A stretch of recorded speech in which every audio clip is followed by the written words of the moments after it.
వందనాలు వందనాలయ్యా, శతకోటి స్తోత్రాలయ్యా. వందనాలు వందనాలయ్యా, శతకోటి స్తోత్రాలయ్యా.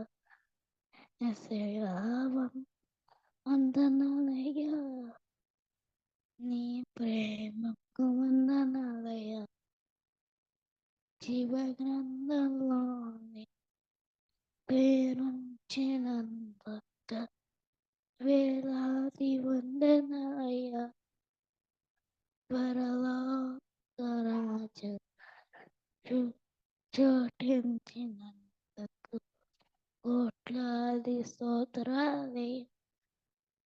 జీవ గ్రంథంలోని పేరుంచినందుకు వేలాది వందనాలయ్యా.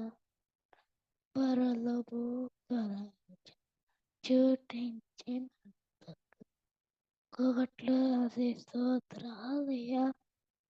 నన్ను నరకం నుంచి తప్పించినందుకు వేలాది వందనాలయ్యా. నీ సాక్షిలను నన్నుంచినందుకు కోట్లాది స్తోత్రాలయ్యా. నన్ను నరకం నుంచి తప్పించినందుకు వేలాది వందనాలయ్యా. నీ సాక్షిలను నన్నుంచినందుకు కోట్లాది స్తోత్రాలయ్యా.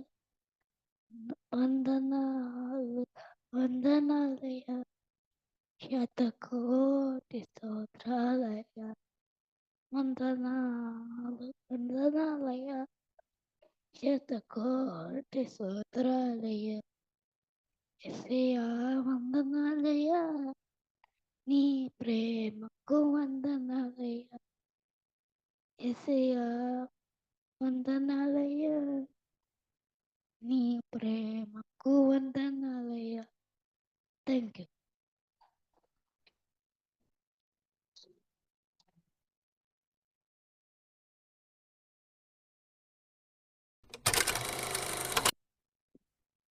ಕರ್ತನಿಗೆ ಸ್ತೋತ್ರವಾಗಲಿ. ప్రభునామానికి స్తోత్రం కలుగును గాక. ಮತ್ತೊಂದು ಆವರ್ತಿ మరి యొక్క పర్యాయం ಸಭಾ ಹಿರಿಯರು ಮತ್ತು ಈ ಒಂದು ಅವಕಾಶವನ್ನು ಕೊಟ್ಟಿದ್ದಕ್ಕಾಗಿ ವರ್ತಮಾನ ಹಂಚಿದ್ದಕ್ಕಾಗಿ ಅವಕಾಶವನ್ನು ಕೊಟ್ಟಿದ್ದಕ್ಕಾಗಿ ನಾನು ಕರ್ತನಿಗೆ ವಂದಿಸುವನಾಗಿದ್ದೇನೆ. సంఘ పెద్దలు ఈ అవకాశం ఇచ్చి దేవుని వాక్యాన్ని బోధించడానికి నాకు ఇచ్చిన సమయం కొరకు దేవునికి ఎంతైనా వందనస్తులుగా ಹಾಗೆ ఉన్నాను. ನಾವು ಸಭಾ ಹಿರಿಯರಿಗೂ ಮತ್ತು ನನ್ನ ವಂದನೆಗಳು ತಿಳಿಸುತ್ತರಾಗಿದ್ದೇನೆ. అలాగే సంఘ పెద్దలకు పరిచారకులకు నా వందనాలు తెలియజేస్తున్నాను.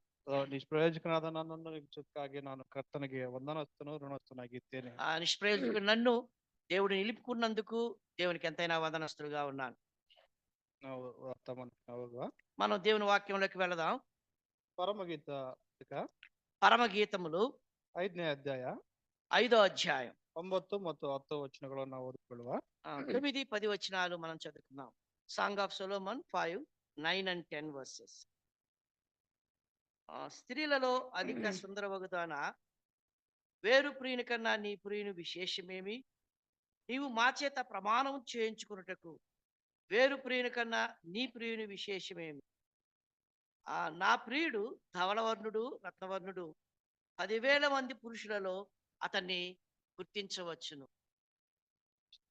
9 ಮತ್ತು ವಚನಗಳು. ಸ್ತ್ರೀ ರತ್ನವೇ, ಇತರ ಕಾಂತರಿಗಿಂತ ನಿನ್ನ ಕಾಂತನ ಅತಿಶಯವೇನು? ನಮ್ಮಿಂದ ನೀನು ಹೀಗೆ ಪ್ರಮಾಣ ಮಾಡಿಸುವುದಕ್ಕೆ ಇತರ ಕಾಂತರಿಗಿಂತ ನಿನ್ನ ಕಾಂತನಲ್ಲಿ ಅತಿಶಯವೇನು? 10ನೇ ವಚನ. ನನ್ನ ನಲ್ಲನು ಬಿಳುಪು ಕೆಂಪು ಬಣ್ಣವುಳ್ಳವನು, ಅವನು 10,000 ಜನರಲ್ಲಿ ಧ್ವಜಪ್ರಾಯನು.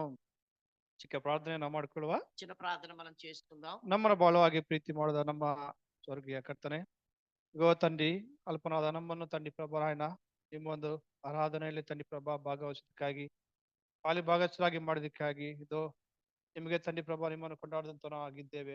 ನಿಮಗೆ ತಂಡಿ ಪ್ರಭಾ ನಾವು ಋಣಿಸ್ತರೆ ತಂಡಿ. ಇಗೋ ನಿಮ್ಮ ಪ್ರೀತಿಯ ಮುಂದೆ ತಂಡಿ ಪ್ರಭಾ ರಾಯಣ ನಾವು ನಿಂತುಕೊಳ್ಳಬರಲು ತಂಡಿ ಪ್ರಭಾ. ಇಗೋ ತಂಡಿ ನಿಮ್ಮ ಸನ್ನಿಧಿಯಲ್ಲಿ ನಿಲ್ಲಿಸೋದಕ್ಕೆ ತಂಡಿ ಪ್ರಭಾ, ನಿಲ್ಸೋದಕ್ಕೆ ತಂಡಿ ನಿಮ್ಗೆ ನಮ್ಮೊಂದು ತಂಡಿ ಪ್ರಭಾ ರಾಯಣ ಋಣಸ್ಥರು ತಂಡಿ ಪ್ರಭಾ, ನಮ್ಮೊಂದು ಕೃತಜ್ಞತೆಗಳನ್ನು ನಿಮ್ಗೆ ತಿಳಿಸುವಂತ ನಾವು ಆಗಿದ್ದೇವೆ.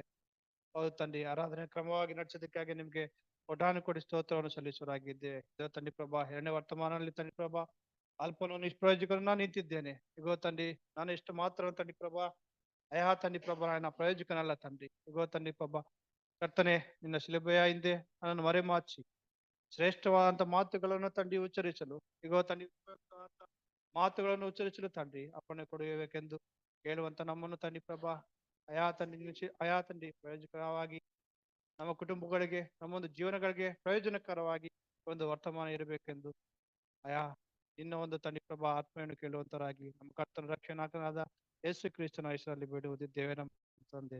ಆಮೆನ್. పరమగీత పుస్తక మತ್ತೊಂದು ಬಾರಿ ಒಂದು ವಚನವನ್ನು ಓದ್ಕೊಡುವ. పరమగీతలో మనం చదువుకున్న భాగాన్ని మరొక పర్యాయం మనం చదువుకుందాం. ಸ್ತ್ರೀರತ್ನವೇ ಇತರ ಕಾಂತರಿಗಿಂತ ನಿನ್ನ ಕಾಂತನ ಅತಿಶಯವೇನು?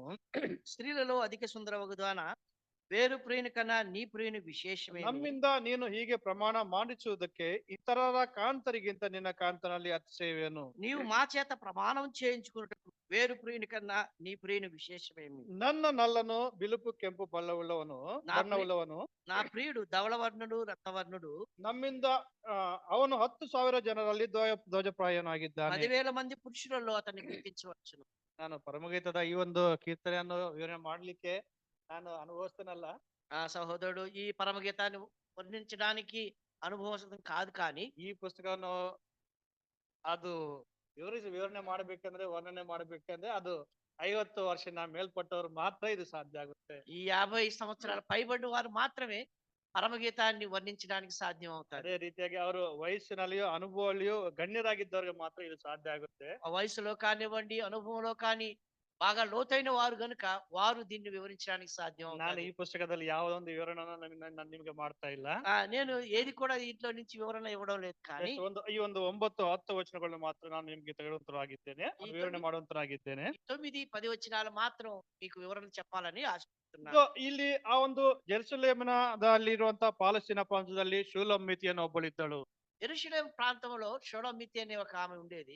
ಈ ಒಂದು ಶೂಲಮತಿ ಅದು ಆ ಒಂದು ಯೆರೂಸಲೇಮಿನ ಎಲ್ಲಾ ಕುಮಾರ್ತೆಯರಿಗಿಂತಲೂ ಎಲ್ಲಾ ಮಹಿಳೆಯರಿಗಿಂತಲೂ ಸೌಂದರ್ಯವತಿಯಾಗಿದ್ದಳು. ఆ యెరూషలేము లేకపోతే అక్కడ ఉన్నటువంటి కుమార్తెలకంతా కూడా సౌందర్యవతి అయి So, ఉంటారు. ಈ ಶೂಲಮತಿ ಅಲ್ಲಿರುವ ಅರಸನನ್ನ ಬಿಟ್ಟು ಒಬ್ಬ ಕುರುಬನನ್ನ ಪ್ರೀತಿ ಮಾಡ್ದಂಗ ನಾವು ಸತ್ಯವೇದದಲ್ಲಿ ನಾವು ಅದನ್ನ ವಿಷಯಗಳನ್ನ ತಿಳಿಯಬಹುದು. ఈ రాజును వదిలేసి అక్కడ ఉన్నటువంటి అక్కడ ఆ గొర్రెలు మేపుకున్నటువంటి ఒక గొర్రెల కాపరిని ప్రేమించినట్లుగా So, చూస్తాం. ಆ ಒಂದು ಕುರುಬನ ಪ್ರೀತಿ ಮಾಡುವಂತ ಆ ಒಂದು ಪ್ರೀತಿಸ್ತಾ ಇರುವಂತ ಸಮಯದಲ್ಲಿ ಸ್ವಲ್ಪ ಸಮಯ ಅವರ ನಡುವೆ ಒಂದು ದೂರ ದೂರ ಆಗಿದ್ದ ಒಂದು ಅಂತರ ಒಂದು ಬಂದಿದ್ದಂಗ ನಾವು ನೋಡಬಹುದು.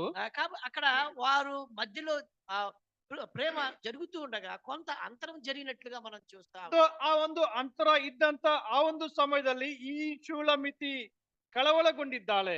ఆ యొక్క అంతరం జరిగినప్పుడు ఆమె హృదయంలో కలత చెందింది. ತುಂಬಾ ಆ ಒಂದು ದುಃಖದಲ್ಲಿ ಬಾಧೆಯಲ್ಲಿ ಇದ್ದಂತವಳಾಗಿದ್ದಾಳೆ. ఆమె దుఃఖంలో చాలా వేదనలో ఉన్నట్లుగా So, మనం ನನ್ನ చూస్తున్నాం. ಪ್ರಿಯನು ಎಲ್ಲಿದ್ದಾನೋ ಎಂದು ಹುಡುಕಲು ಹೊರಟಂತ ಸ್ತ್ರೀಯಾಗಿ ಆ ಒಂದು ಶೂಲಮಿತಿಯನ್ನು ನಾವು ನೋಡಬಹುದಾಗಿದೆ. ఆ షోలోమైతే నా ప్రియుడు ఎక్కడున్నాడని వెతుక్కుంటూ వెళ్తూ So, ఉంది. ಆ ಒಂದು ಜೆರುಸಲೇಮನ ಬೀದಿಗಳಲ್ಲಿ ಆ ಒಂದು ತನ್ನ ಒಂದು ಪ್ರಿಯನಿಗೋಸ್ಕರ ಹುಡುಕೊಂಡು ಹೋಗುವಂತಳಾಗಿದ್ದಾಳೆ. యెరూషలేము వీధుల్లో తన ప్రియుని ఎతుక్కుంటూ వెళ్తూ ఉంది. ನಾವು ನೋಡಿದ್ರೆ ಇಂಗ್ಲಿಷ್ ಬೈಬಲ್ ಹೆಡ್ಡಿಂಗ್ ಅಲ್ಲಿ the bride searches for his R beloved ಅಂತ ಬರೆದಿರುತ್ತದೆ.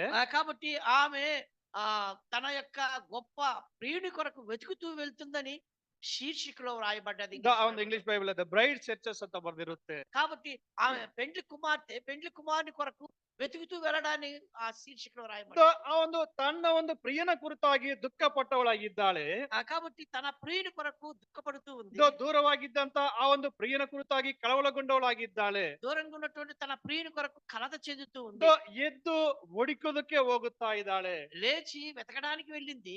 ಆ ಒಂದು ಜೆರುಸಲೇಮನ ಬೀದಿಗಳಲ್ಲಿ ಹುಡುಗುತ್ತಾ ಹೋಗುತ್ತಾ ಒಂದು ಸಂದರ್ಭದಲ್ಲಿ ఆ యెరూషలేము వీధుల్లో వెతుకుతూ వెళుతూ ఉన్న సమయంలో ಅಲ್ಲಿ ಆ ಒಂದು ಜೆರುಸಲೇಮನ ಕುಮಾರ್ತೆಯರ ಅಥವಾ ಜೆರುಸಲೇಮನ ಮಹಿಳೆಯರು ಅಲ್ಲಿ ಆ ಒಂದು ಶೂಲಮಿತಿಗೆ ಎದುರಾಗುವಂತರಾಗಿದ್ದಾರೆ. యెరూషలేము కుమార్తెలు అదిగో ఆమె వెళుతూ ఉండగా ఏమిటని వారు అడిగే ప్రశ్నలు అడుగుతూ ಅವ್ರನ್ನ ಕೇಳುತ್ತಾ ಇದ್ದಾರೆ. వాళ్ళు అడుగుతూ ఉన్నారు, ನೀವು ನನ್ನ ಕಾಂತನನ್ನು ಅಥವಾ ನನ್ನ ಪ್ರಿಯನನ್ನು ನೀವು ನೋಡಿದ್ರಾ, ನೀವು ಕಂಡಿದ್ರಾ ಅಂತ ಈ ಒಂದು ಶೂಲಮಿತಿ ಆ ಒಂದು ಜೆರುಸಲೇಮನ ಮಹಿಳೆಯರನ್ನು ಕೇಳುತ್ತಾ ಇದ್ದಾಳೆ. యెరూషలేము కుమార్తెల్ని నా యొక్క ప్రియుణ్ణి మీరు కనుగొన్నారా అని ప్రశ్నిస్తూ ಇದು ಕೇಳಿದಾಗ ಅದು ಆ ಒಂದು ಜೆರುಸಲೇಮಿನ ಆ ಒಂದು ಮಹಿಳೆಯರು ಜೆರುಸಲೇಮಿನ ಕುಮಾರ್ತರು ಈ ರೀತಿಯಾಗಿ ಶುಲಮಿತನ ಕೇಳ್ತಾ ಇದ್ದಾರೆ. యెరూషలేము కుమార్తెలు ఆమెను అడుగుతున్నారు, ఈ రీతిగా అడుగుతూ ఉన్నారు. ಓ ಓ ಸ್ತ್ರೀ ರತ್ನವೇ ಅಂತ ಆ ಒಂದು ಪದ ಬಳಕೆಯಲ್ಲಿ ಬಳಸ್ತಾ ಇದ್ದಾರೆ. స్త్రీలలో అధిక సుందరవగుదానా అని ತೆಲುಗಲ್ಲಿ ప్రశ్నిస్తున్నారు. ನೋಡಿದ್ರೆ ಹೆಚ್ಚಾದಂತ ಸುಂದರ ಸೌಂದರ್ಯವತಿ ಅಂತ ಅಲ್ಲಿ ಬರ್ಸಿದ್ದಾರೆ. ఆ తెలుగులో చూసి అధిక సుందరవగుదానా అని ఆ స్త్రీలు సంబోధించారు. ಯಾಕಂದ್ರೆ ಈ ಶುಲಮತಿ ಅಲ್ಲಿರುವ ಎಲ್ಲಾ ಮಹಿಳೆಯರಿಗಿಂತಲೂ ಎಲ್ಲಾ ಸ್ತ್ರೀಯರಿಗಿಂತಲೂ ಸೌಂದರ್ಯವಾಗಿದ್ದಾಳೆ. ఈ స్త్రీ షోలమితి అక్కడ ఉన్నటువంటి స్త్రీలందరికన్నా కూడా అధిక సుందరవతిగా ఉంటారు. ಅದಕ್ಕಾಗಿ ಅದರ ಕುರಿತಾಗಿ ಅದಕ್ಕಾಗಿ ಆ ಒಂದು ಜೆರುಸಲೇಮಿನ ಮಹಿಳೆಯರು ಕೇಳುತ್ತಾ ಇದ್ದಾರೆ, ಶ್ರೀರತ್ನವೇ ಎಲ್ಲಾ ಸ್ತ್ರೀಯರಿಗಿಂತಲೂ ಹೆಚ್ಚಾದ ಸೌಂದರ್ಯವನ್ನು ಇದ್ದವಳೆ ಅಂತ ಕರೀತಾ ಇದ್ದಾರೆ. అందుకని ఆ యెరూషలేము కుమార్తెలు ఆమెను చూసి అడుగుతూ ఉన్నారు, ఇదిగో స్త్రీలలో అధిక సుందరవగుదానా అని సంబోధిస్తున్నారు. ನಿನ್ನ ಪ್ರಿಯನ ಕುರಿತಾಗಿ ಹುಡುಕೊಂಡು ನೀನು ಹೋಗುತ್ತಾ ಇದೆಯಲ್ಲ, నీ ప్రియుని ఎత్తుక్కుంటూ వెళ్తున్నావు కదా, ನಿನ್ನ ಪ್ರಿಯನ ಕುರಿತಾಗಿ ನಮ್ಮನ್ನು ಕೇಳುತ್ತಾ ಇದೆಯಲ್ಲ, నీ ప్రియుని గురించి మమ్మల్ని అడుగుతున్నావు కదా, ಇಷ್ಟು ಆರಾಟ ಪಟ್ಟು ಅಥವಾ ಇಷ್ಟು ಕಳವಳಗೊಂಡು ನೀನು ಹುಡುಕೊಂಡು ಬಂದು ನಮ್ಮನ್ನು ಕೇಳುತ್ತಾ ಇದೆಯಲ್ಲ, ఇంత ఆరాటంలో కలతలో నీవు మమ్మల్ని నీ ప్రియుని గురించి అడుగుతున్నావు. ನಿನ್ನ ಪ್ರಿಯನ ಕುರಿತಾಗಿ ನಮ್ಮ ಹತ್ರ ಪ್ರಮಾಣವನ್ನು ಒಡಂಬಡಿಕೆಯನ್ನು ನೀನು ಮಾಡಿಸಿಕೊಡ್ತಾ ಇದೆಯಲ್ಲ, నీ ప్రియుని గురించి మా దగ్గర ప్రమాణం కూడా చేయించుకుంటున్నావు. ಎಲ್ಲಾದ್ರೆ ನನ್ನ ಪ್ರಿಯನನ್ನು ನೀವು ಕಂಡ್ರೆ ಅವನಿಗೆ ತಿಳಿಸಿ ಅಂತ ನಮ್ಮ ಬಳಿ ನೀನು ಪ್ರಮಾಣ ಮಾಡಿಸ್ಕೊಂಡಿದೀಯ ಅಂತ ಅಲ್ಲ ಅಂತ. నీ ప్రియుడు నా ప్రియుడు కానీ దొరికినట్లయితే నాకు తెలియజేయండి అని ప్రమాణం చేయించుకుంటున్నాడు. ಹಾಗಾದ್ರೆ ನಿನ್ನ ಪ್ರಿಯನ ವಿಶೇಷತೆ ಏನು ಅಂತ ಕೇಳುವಂತ ಹಾಗಿದ್ದಾಳೆ. అట్లయితే నీ ప్రియులో ఉన్న విశేషత ఏమిటి అన్నట్టు, ಬೇರೆ ಎಲ್ಲರ ಪ್ರಿಯರಿಗಿಂತಲೂ ನಿನ್ನ ಒಂದು ಪ್ರಿಯನ ವಿಶೇಷತೆ ಏನು? వేరు ప్రియుని కన్నా నీ ప్రియుని విశేషం ఏమిటి? ಕನ್ನಡದಲ್ಲಿ ಬರೆದಿದೆ, ಬೇರೊಬ್ಬರ ಕಾಂತನ ಆ ಕಾಂತನಿಗಿಂತಲೂ ನಿನ್ನ ಒಂದು ಕಾಂತನ ವಿಶೇಷತೆ ಏನು, ಅದ ಕ್ವಾಲಿಟೀಸ್ ಅದು ಸ್ಪೆಷಲ್ ಕ್ವಾಲಿಟೀಸ್ ಏನು ಅಂತ ಕೇಳುತ್ತಾ ಇದ್ದಾರೆ. వేరే ప్రియును, అది కరెక్టే, మామూలుగా వేరే ప్రియుని కన్నా నీ ప్రియుని యొక్క విశేషత ఏమిటి అని అడుగుతున్నారు. ಏನಿದೆ ನಿನ್ನ ಪ್ರಿಯನಲ್ಲಿ ಆ ಒಂದು ದೊಡ್ಡ ಶ್ರೇಷ್ಠತೆ ವಿಶೇಷತೆ ಏನಿದೆ ನಿನ್ನ ಪ್ರಿಯನಲ್ಲಿ? నీ ప్రియునిలో ఉన్నటువంటి విశేషత లేకపోతే గొప్ప విషయం ఏమిటి? ಬೇರೆ ಯಾರು ನಿನ್ನ ಪ್ರಿಯನಿಗಿಂತ ಚೆನ್ನಾಗಿಲ್ವಾ? ಬೇರೆ ಯಾರು ಚೆನ್ನಾಗಿದಾರಲ್ಲ, ಆದ್ರೂ ಸಹ ನೀನು ನಿನ್ನ ಪ್ರಿಯನನ್ನು ಈ ರೀತಿಯಾಗಿ ನೀನು ಹುಡುಕಾಡಲು ಹೊರಟಿದ್ಯಲ್ಲ, ಪ್ರಮಾಣ ಮಾಡಿಕೊಂಡಿದ್ಯಲ್ಲ. వేరే పురుషుని కన్నా నీ ప్రియునిలో విశేషం ఏమిటి? ఆ ప్రియునిలో ఉన్నటువంటి ప్రత్యేకత ఏమిటి అని అడుగుతున్నారు. ಎಲ್ಲರಿಗಿಂತಲೂ ಹೆಚ್ಚಾಗಿ ನೀನು ಅವನನ್ನ ಪ್ರೀತಿ ಮಾಡ್ತಾ ಇದೆ ಅಲ್ಲ, ಹಾಗಾದ್ರೆ ಅವನಲ್ಲಿರುವಂತ ವಿಶೇಷತೆ ಏನು ಅಂದು ಆ ಒಂದು ಜೆರುಸಲೇಮಿನ ಕುಮಾರ್ತರು ಈ ಒಂದು ಶೂಲಮಿತ್ರ ಕೇಳುವಂತರಾಗಿದ್ದಾರೆ. యెరూషలేము కుమార్తెలు వేరే ప్రియుని కన్నా నీ ప్రియునిలో విశేషం ఏమిటి, ఆ వెతకటంలో ఉన్నటువంటి ఆరాటం ఏమిటి అని అడుగుతూ ఉన్నారు. ಇಲ್ಲಿ ನಾವು ನೋಡಿದ್ರೆ 5ನೇ ವಚನದಲ್ಲಿ ನಾವು ನೋಡಬಹುದು, 10వ వచనంలో మనం గాని చూసినట్లయితే ಅಲ್ಲಿ ನೋಡಿದ್ರೆ ಏನ್ ಬರ್ದಿದ್ದಾರೆ? అక్కడ ఏం రాయబడ్డది? ಆ ಒಂದು ಶೂಲಮಿತಿ ಆ ಒಂದು ಜೆರುಸಲೇಮಿನ ಮಹಿಳೆಯರಿಗೆ ಅಥವಾ ಕುಮಾರ್ತರಿಗೆ ಈ ರೀತಿಯಾಗಿ ತನ್ನ ಪ್ರಿಯನ ಕುರಿತಾಗಿ ವರ್ಣನೆ ಮಾಡುತ್ತಾ ಇದ್ದಾಳೆ. ఆ యెరూషలేము కుమార్తెలకు షోలమితి తన ప్రియుని గురించి ఈ విధంగా వర్ణిస్తూ ఉంది. ಅವನ ಕುರಿತಾಗಿ ಈ ರೀತಿಯಾಗಿ ವಿವರಣೆ ಮಾಡುವಂತೊಳಗಿದ್ದಾಳೆ. ఆ ప్రియుని గురించి ఇంతగా వివరిస్తూ ఉంది. ಇಂಗ್ಲಿಷ್ ಬೈಬಲ್ ಹೆಡ್ಡಿಂಗ್ ಅಲ್ಲಿ ನಾವು ನೋಡಿದ್ರೆ ದ ಬ್ರೈಡ್ ಪ್ರೈಸಿಂಗ್ ಅಂತ ಬರ್ದಿರುತ್ತೆ. కాబట్టి మనం ఇంగ్లీష్ బైబిల్లో చూసినట్లయితే పెండ్లి కుమార్తె తన పెండ్లి కుమారుని ప్రైజింగ్ అన్నమాట, లేకపోతే ಕೊಂಡಾಡ್ತಾ ಇದ್ದಾಳೆ. ತನ್ನ ಪ್ರಿಯನ ಕುರಿತಾಗಿ ಈ ರೀತಿಯಾಗಿ ಆ ಒಂದು ಜೆರುಸಲೇಮಿನ ಮಹಿಳೆಯರ ಹತ್ತಿರ ಈ ರೀತಿಯಾಗಿ ಕೊಂಡಾಡುವಂತೊಳಗಿದ್ದಾಳೆ. ఆ యెరూషలేము కుమార్తెల దగ్గర తన ప్రియుని గురించి పొగుడుతూ ఉంది. ನನ್ನನ್ನು ಬಿಳುಪು ಕೆಂಪು ಬಣ್ಣವುಳ್ಳವನಾಗಿದ್ದಾನೆ, నా ప్రియుడు ధవళవర్ణుడు రక్తవర్ణుడు. ಅಷ್ಟು ಮಾತ್ರವಲ್ಲದೆ అంత మాత్రమే 10,000 ಮಂದಿಯಲ್ಲಿ ಸಹ ನಾನು ಅವನನ್ನ ಕಾಣಬಹುದಾಗಿದೆ. 10,000 మందిలో అతడిని నేను చూడవచ్చును అంటుంది. ನನ್ನನ್ನು ಅವನು ಬಿಳುಪು ಕೆಂಪು ಬಣ್ಣವುಳ್ಳವನಾಗಿದ್ದಾನೆ. నా ప్రియుడు ధవళవర్ణుడు రక్తవర్ణుడు. ಅಷ್ಟು ಮಾತ್ರವಲ್ಲದೆ అంత మాత్రమే 10,000 ಮಂದಿ ನಿಂತಿದ್ರು ಸಹ, 10,000 మంది నిలబడినప్పటికీ, ಎಷ್ಟೇ ಮಂದಿ ಸಹ ಅಲ್ಲಿ ನಿಂತಿದ್ರು ಸಹ, ఎంత మంది అక్కడ నిలబడుకున్నప్పటికీ ಅವನನ್ನು ನಾನು ನೇರವಾಗಿ ಅವನನ್ನು ಕಾಣಲಿಕ್ಕೆ ನನ್ನಿಂದ ಆಗುತ್ತದೆ. నా ప్రియుని అంత మందిలో ఎంత మంది నిలబడుకున్నా అతన్ని నేను గుర్తించగలను. ಸ್ಪೆಷಲ್ ಕ್ವಾಲಿಟೀಸ್ ಆ ಒಂದು ಲಕ್ಷಣಗಳನ್ನು ವಿವರಣೆ ಮಾಡ್ತಾ ಇದ್ದಾಳೆ. ప్రత్యేకమైన గుణ లక్షణాలు ఆమె చెప్తూ ఉంది. ನನ್ನ ಪ್ರಿಯನು ಈ ರೀತಿಯಾಗಿದ್ದಾನೆ, నా ప్రియుడు ఇలాగా ఉన్నాడు. ಆ ಆ ಒಂದು ಪ್ರಿಯನಿಗೆ ಇದ್ದಂತ ಎಲ್ಲಾ ಲಕ್ಷಣಗಳು ಹೇಳಿ ಕೊಂಡಾಡುವಂತೊಳಾಗಿ ಇದ್ದಾಳೆ ಈ ಒಂದು ಶೂಲಮಿತಿ. ఈ షూలమీతి తన ప్రియునికున్నటువంటి గుణ లక్షణాలు ఎత్తి చూపుతూ కొనియాడుతూ ఉంది. ಹಾಗಾದ್ರೆ ನಮಗೊಂದು ಪ್ರಶ್ನೆ ಇಲ್ಲಿ, అట్లయితే మనకు ఒక ప్రశ్న ఉంది. ನಮ್ಮ ಪ್ರಾಣನಾದನ ಕುರಿತಾಗಿ ನಾವು ಯಾವ ರೀತಿಯಾಗಿ ಕೊಂಡಾಡುವರಾಗ? మన ప్రాణ ప్రియుని గురించి ఏ విధంగా మనం కొనియాడుతూ ఉన్నాం? ಈ ಲೋಕದ ಜನರು ನಮ್ಮನ್ನು ಕೇಳಿದ್ದಾಗ, ఈ లోక ప్రజలు మనల్ని అడిగినప్పుడు, ಯಾಕಯ್ಯ ನಿಮ್ಮ ಕ್ರಿಸ್ತನನ್ನ ನಾವು ನಂಬಬೇಕು ಅಂತ ಕೇಳಿದ್ದಾಗ, ఎందుకయ్యా మేము మీ క్రీస్తుని మేము అంగీకరించాలి? ಯಾಕೆ ನೀವು ಈ ರೀತಿಯಾಗಿ ಬೀದಿಗಳೆಲ್ಲ ಬಂದು ಅವರ ಕುರಿತಾಗಿ ನೀವು ಈ ರೀತಿಯಾಗಿ ಹೇಳ್ತಾ ಇರ್ತೀರಲ್ಲ, ಯಾಕೆ ಯಾವ ಒಂದು ವಿಶೇಷತೆ ಇದೆ ನಾವು ನಂಬುದಕ್ಕೆ ಅಂತ ಕೇಳಿದ್ದಾಗ, ఎందుకు మీరు వీధుల్లోకి వచ్చి మీ యొక్క ఆ దేవుని గురించి ఆ ప్రియుని గురించి వివరిస్తూ ఉన్నారు? ఎందుకు? ఏమిటి విశేషం అన్నప్పుడు, ಯಾವ ಒಂದು ಲಕ್ಷಣಗಳಿದ್ದಾವೆ, ಯಾವ ಒಂದು ವಿಶಿಷ್ಟತೆ ಇದೆ, ಯಾವ್ದನ್ನ ನಾವು ನೋಡಿ ನಾವು ಅವರನ್ನ ನಂಬಬೇಕು ಅಂತ ಕೇಳಿದ್ದಾಗ, ఏం విశేషత ఉంది, ఏమిటి ప్రత్యేకత ఉంది ఆయన చూసి మేము నమ్మేదానికి అడిగినప్పుడు, ನಾವು ವರ್ಣನೆ ಮಾಡ್ತಾ ಇದ್ದೋ ರಕ್ಷಕನ ಕುರಿತಾಗಿ, ಪ್ರಾಣನಾದನ, మన ప్రాణ ప్రియుని గురించి మన రక్షకుని గురించి మనం వర్ణిస్తూ ఉన్నామా? ಈ ಲೋಕದ ನಾದನ ಕುರಿತಾಗಿ ಆ ಒಂದು ಮಹಿಳೆ ವಿವರಣೆ ಮಾಡುತ್ತಾ ಇದ್ದಾಳೆ. ఈ లోకంలో ఉన్నటువంటి మహిళ లేకపోతే ఆమె తన ప్రియుని గురించి వివరిస్తూ ఉంది.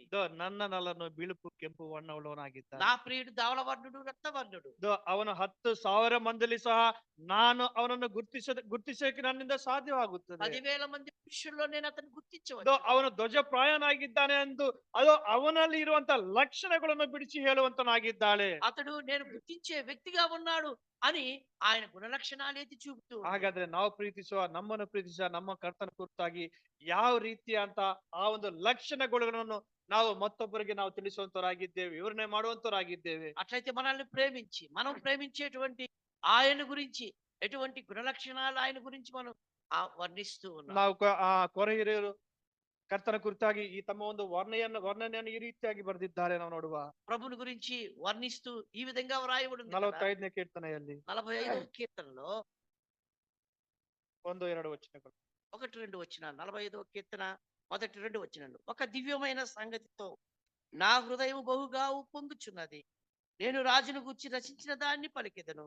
నా నాలుక త్వరగా వ్రాయుమని వ్రాయువారి కలం వలె ఉన్నది, నరుల కంటే నీవు అతి సుందరుడవై ఉన్నావు, నీ పెదవుల మీద దయారసము పోయబడి ఉన్నది, కావున దేవుడు నిత్యము నిన్ను ఆశీర్వదించు. అలాగే అదే రీతిಯಾಗಿ 8ನೇ వచనವನ್ನು ಸಹ ನಾವು అలాగే 8వ వచనం కూడా మనం చూసినప్పుడు, నీ వస్త్రమెల్ల గోపరస వాసనే, అగరు వాసనే, లవంగా పట్ట వాసనే, దంతంతో కట్టిన నగరంలో తంతి వాద్యములు నిన్ను సంతోష పెట్టుచున్నవి. ಇಲ್ಲಿ ಆ ಒಂದು ಕೋರ ಹಿರಿಯರು ತಮ್ಮ ಅರಸನನ್ನ ಕುರಿತಾಗಿ ಆ ಒಂದು ಕರ್ತನನ್ನ ಕುರಿತಾಗಿ ಈ ರೀತಿಯಾಗಿ ಅವರ ಒಂದು ವರ್ಣನೆ ಕಾಣುವಂತದ್ದಾಗಿದೆ. ఈ కోర కుమారులు ఇదిగో ఆ యొక్క రాజుల గురించి ఈ విధంగా వర్ణిస్తూ ఉన్నారు. ಈ ರೀತಿಯಾಗಿ ನಮ್ಮ ಅರಸನ ಕುರಿತಾಗಿ ಹೇಳೋದಕ್ಕೆ ನಮ್ಮ ಹೃದಯ ತವಕ ಪಡುವಂತದ್ದಾಗಿದೆ ಅಂತ ಹೇಳುತ್ತಾ ಇದ್ದಾರೆ. ఆ రాజు గురించి మేము వర్ణించడానికి మా హృదయం తొందరపడుతుందంటున్నారు. ನಮ್ಮ ರಕ್ಷಕನ ಕುರಿತಾಗಿ ನಮ್ಮ ಕರ್ತನ ಕುರಿತಾಗಿ ಅವರು ಹೇಳುವುದಕ್ಕೆ ಅವರ ಒಂದು ಹೃದಯ ತವಕ ಪಡುವಂತದ್ದಾಗಿದೆ. వారు రాజుల గురించి వారు రాజు గురించి త్వరపడుతూ ఉన్నారు. ಒಂದೇ ವಚನ, ಒಂದು ದಿವ್ಯ ವಿಷಯವನ್ನು ಹೇಳುವುದಕ್ಕೆ ನನ್ನ ಹೃದಯ ತವಕ ಪಡುತ್ತದೆ. ఒక దివ్యమైన సంగతితో నా హృదయం బహుగా ನಾನು ರಾಜನನ್ನ ಕುರಿತಾಗಿ ಈ ಪದ್ಯವನ್ನು ರಚಿಸುವೆನು. నేను రాజుల గురించి ఈ యొక్క పదాలు రాస్తూ ఉన్నాను. ಹಾಗಾದ್ರೆ ಕರ್ತನ ಕುರಿತಾಗಿ ನಮ್ಮ ಹೃದಯ ತವಕ ಪಡ್ತಾ ಇದೆ. అట్లయితే మన ప్రభువుని గురించి మనం త్వరపడుతున్నాం చెప్పడానికి. ಹೃದಯಗಳಲ್ಲಿ ಆತನ ಕುರಿತಾದ ಮಾತುಗಳನ್ನು ವರ್ಣಿಸಲು ನಮ್ಮ ಹೃದಯದಲ್ಲಿ ಆ ಒಂದು ಆಶೆ ಬಯಕೆ ಇರುವಂತದ್ದು ಇದೆಯಾ? మన హృదయంలో ఆయన గురించి వర్ణించడానికి ఆ ఆశ లేకపోతే ఆ త్వరగా ఉండడం మనం చూస్తున్నాం. ನನ್ನ ನಾಲಿಗೆಯು ಒಳ್ಳೆ ಬರವಣಿಗಸ್ತನ ಲೇಖನಂತೆ ಸಿದ್ಧವಾಗಿದೆ ಅಂತ ಹೇಳುವಂತನಾಗಿದ್ದಾನೆ. నా నాలుక త్వరగా వ్రాయు అని కలం వలె ఉందంటున్నాడు. ಬರೀಲಿಕ್ಕೆ ಸಿದ್ಧವಾಗಿದೆ ಆತನ ಕುರಿತ ಆ ಒಂದು ವರ್ಣನೆ ಹೇಳುವುದಕ್ಕೆ. ఆయన గురించి ఆయన వర్ణన గురించి వ్రాయడానికి సిద్ధంగా ಈ ರೀತಿಯಾಗಿ ವಿವರಿಸ್ತಾ ಇದ್ದಾರೆ. 2ನೇ ವಚನವನ್ನು ನೋಡ್ರಿ. 2వ వచనంలో ఈ విధంగా వివరిస్తూ ఉన్నాడు. ನೀನು ಎಲ್ಲಾ ಮನುಷ್ಯರಿಗಿಂತಲೂ ಅತಿ ಸುಂದರನಾಗಿದ್ದೀಯಾ, నరుల కంటే నీవు అతి సుందరుడవై ನಿನ್ನ ಮಾತುಗಳು ಬಹಳ ಮಧುರವಾಗಿದ್ದಾವೆ, నీ పెదవుల మీద దయారసము పోయబడి ఉన్నది, ನೀನು ಎಲ್ಲಾ ಮನುಷ್ಯರಿಗಿಂತಲೂ ಸುಂದರವಾಗಿದ್ದೀಯಾ, నీవు నరుల కంటే సుందరమైన వాడు ವರ್ಣಿಸ್ತಾ వర్ణిస్తూ ఉన్నాడు. ఆశపడుతున్నాడు. ತಮ್ಮ ಮಾತುಗಳನ್ನು ಸಿದ್ಧ ಮಾಡ್ಕೋತಾ ಇದ್ದಾರೆ తన మాటలు సిద్ధం చేసుకుంటున్నాడు. ಹಾಗಾದ್ರೆ ಈ ಲೋಕದ ಜನರು ನಮ್ಮನ್ನು ಕೇಳಿದ್ದಾರೆ, అట్లయితే ఈ లోకంలో ఉన్న ప్రజలు మనల్ని ಈ అడిగిన, ಲೋಕದ ಜನರು ನಮ್ಮ ಸಭೆಯನ್ನು ಕೇಳಿದ್ದಾಗ ఈ లోకంలో ఉన్నటువంటి ప్రజలు ಇದು మన సంఘాన్ని ನಿನ್ನ అడిగినప్పుడు, ಕ್ರಿಸ್ತನಲ್ಲಿರುವ ವಿಶೇಷತೆ ಏನು ಎಂದು ಕೇಳಿದ್ದಾಗ, మీ యొక్క క్రీస్తులో ఉన్నటువంటి విశేషత ఏందని ಇದು అడిగినప్పుడు, ಯಾಕೆ ಯಾವುದನ್ನು ನೋಡಿ ನಾವು ಕ್ರಿಸ್ತನನ್ನು ನಂಬಬೇಕು ಅಂತ ಕೇಳಿದ್ದಾಗ ఏమి చూసి మీ ప్రభువుని మేము అంగీకరించాలి అన్నప్పుడు ಮಾತುಗಳು ಸಿದ್ಧವಾಗಿದ್ದಾವ మన మాటలు సిద్ధంగా ఉన్నాయి. ಅಥವಾ ನಮ್ಮ ಹೃದಯಗಳು ತಮಗ ಪಡ್ತಾ ಇದ್ದಾವ. అట్లయితే మన హృదయం త్వరపడుతూ ಇದು ఉందా? ಆಶೆಯಿಂದ ಆ ವಚನ ನೋಡಿ, ನನ್ನ ನಾಲಿಗೆಯು ಒಳ್ಳೆ ಬರವಣಿಗಸ್ತನ ಲೇಖನೆಯಂತೆ ಸಿದ್ಧವಾಗಿದೆ ಎಂದು ನಾವು ನೋಡ್ತಾ ಇದ್ದೇವೆ. నా నాలుగు త్వరగా వ్రాయు అని కలమలే ఉన్నదే ఉన్నది. ಅದೇ ರೀತಿಯಾಗಿ ಅವನು ಅದೇ ರೀತಿಯಾಗಿ ವರ್ಣನ ಮಾಡ್ತಾನೆ ಕರ್ತನ ಕುರಿತಾಗಿ. అదే రీతిగా వర్ణిస్తూ ఉన్నాడు ಇದು ప్రభు. ನೀನು ಎಲ್ಲಾ ಮನುಷ್ಯರಿಗಿಂತಲೂ ಅತಿ ಸುಂದರನಾಗಿದ್ದೀಯಾ, నీవు నరుల కంటే అది సుందరమైన వాడు. ಎಲ್ಲಾ ಮನುಷ್ಯರಿಗಿಂತಲೂ ನೀನು ಸುಂದರವಾಗಿದ್ದೀಯಾ. మనుషులందరికంటే నీవు సుందరమైన వాడు. ವರ್ಣಿಸುತ್ತಾ ಇದ್ದಾರೆ ತಮ್ಮ ಕರ್ತನ ಕುರಿತಾಗಿ. ఆ ప్రభువుని గురించి, తమ ప్రభువుని గురించి వర్ణిస్తూ ಇದು ఉన్నారు. ಯಾಕಂದ್ರೆ ಆ ಒಂದು ಕರ್ತನ ಬಳಿ, ಅವರ ಒಂದು ರಕ್ಷಕನ ಬಳಿ ಅವರ ಅನುಭವಗಳು ಈ ರೀತಿಯಾಗಿ ಅವರಿಗೆ ಇದ್ದಾವೆ. తమ రక్షకుని దగ్గరకు వచ్చినప్పుడు వారు తమ యొక్క అనుభవాలు ఈ విధంగా ಹಾಗಾದ್ರೆ ఉన్నాయి. ನಮ್ಮ ಕರ್ತನ ಕುರಿತಾಗಿ ನಮ್ಮ ಅನುಭವ ಯಾವ ರೀತಿಯಾಗಿದೆ, అట్లయితే మన ప్రభువుని గురించి మన యొక్క అనుభవం ఏ విధంగా ఉంది, ಹೇಗಿದೆ? 8ನೇ ವಚನವನ್ನು ಸಹ ನಾವು ನೋಡುವ. ఎలాగా ఉంది? 8వ వచనాన్ని మనం ನಿನ್ನ చూసినప్పుడు, ದಿವ್ಯಾಂಬರಗಳು ರಕ್ತ ಬೋಳ ಅಗರ ಚಂದನಗಳಿಂದ ಎಷ್ಟೋ ಸುವಾಸನವುಳ್ಳವಾಗಿದ್ದಾವೆ. నీ వస్త్రములెల్ల గోపుర సువాసನೆ, అగ్రవాసನೆ, లవంగా పట్ట వాసನೆ. ಇದು ಎಷ್ಟು ಸುವಾಸನೆ ನಿನ್ನ ಬಳಿ ಬರ್ತಾ ಇದೆಯಲ್ಲ ಅಂತ ಕೇಳುತ್ತಾ ಇದ್ದಾರೆ. ఎంత సువాసన కలిగిన బట్టలుగా ఉన్నాయి కదా. ಇದು ಆ ಸುವಾಸನೆ ಬರುವುದ ಕಾರಣ ಏನಾಗಿದೆ? ఆ సువాసన రావడానికి ಇದು కారణం ఏమిటి? ಯಾವುದೇ ರೀತಿಯಂತ ಅಪರಿಶುದ್ಧತೆ ನಿನ್ನ ಬಳಿ ಇಲ್ಲಯಾ ಅಂತ ಅವ್ರು ಕೇಳುವಂತರಾಗಿದ್ದಾರೆ. ఎటువంటి అశుద్ధత ఆ బట్టల్లో వస్త్రాల్లో లేదని చెప్తూ ఉన్నారు. ಅಶುದ್ಧತೆ ಅಪವಿತ್ರತೆ ಇಲ್ಲದೆ ಇದ್ದಾಗಲೇ ಸುವಾಸನೆ ಬರುವಂತದ್ದಾಗಿದೆ. అశుద్ధత లేకపోతే అపవిత్రత లేకుండా ఉంటేనే వస్త్రాల్లో నుంచి సువాసన వస్తుంది. ನೀನು ಪರಿಶುದ್ಧನ ಅಂತ ಹೇಳುವಂತರಾಗಿದ್ದಾರೆ. ఆయన పరిశుద్ధుడు అని చెప్పి ಇದು వారుగా ನೀನು ఉన్నారు. ಎಲ್ಲಾ ಮನುಷ್ಯರಿಗಿಂತಲೂ ಪರಿಶುದ್ಧನು, ಶ್ರೇಷ್ಠನು, ದೊಡ್ಡವನು ಹೇಳೋದಕ್ಕೆ ಅಂತ ಆ ರೀತಿಯಾಗಿ ಹೇಳೋದಕ್ಕೆ ಅವರು నీవు ಸಿದ್ಧವಾಗಿದ್ದಾರೆ. ఆయన పరిశుద్ధుడు, గొప్పవాడు, అంత మాత్రమే కాదు, ఆయన వస్త్రములలో సువాసన ఉందని ಇದು చెప్తున్నారు. ಆ ರೀತಿಯಾದಂತ ಆ ಒಂದು ಅನುಭವವನ್ನು ಆ ಒಂದು ಪೌರಹಿರು ಪಡೆದುಕೊಂಡಿದ್ದಾರೆ, ಅನುಭವಿಸಿದ್ದಾರೆ ಕರ್ತನ ಬಳಿ, ಆ ಒಂದು ಅರಸನ ಬಳಿ. ఆ ఆ ప్రభువుని గురించి ఆ కోరహ కుమారులు అనుభవించారు, రసిస్తూ ఉన్నారు, త్వరపడుతూ ఉన్నారనే మాటను చూస్తాం. ಅಪೊಸ್ತಲನಾದ ಪೌಲನು ಸಹ ಕರ್ತನ ಕುರಿತಾಗಿ, ಅದಕ್ಕೊಂದು ರಕ್ಷಕನ ಕುರಿತಾಗಿ ತನ್ನ ಒಂದು ಅನುಭವವನ್ನು ಈ ರೀತಿಯಾಗಿ ವರ್ಣನೆ ಮಾಡ್ತಾ ಇದ್ದಾನೆ. అపోస్తలుడైన పౌలు కూడా ఇదిగో తన ప్రభువుని గురించి ఈ విధంగా వర్ణిస్తూ ఉన్నాడు, రాస్తూ ఉన్నాడు. ರೋಮಾಪುರದ ಪತ್ರಿಕೆ రోమీయులకు రాసిన పత్రిక 9ನೇ ಅಧ್ಯಾಯ 9వ అధ్యాయం 5ನೇ ವಚನ. 9వ అధ్యాయం 5వ వచనం. పితరులు వీరి వారు శరీర 2ನೇ ಭಾಗ 5ನೇ ವಚನ. ఈయన సర్వాధికారి అయిన దేవుడై ఉండి నిరంతరము స్తోత్రార్హుడై ఉన్నాడు. ఆమేన్.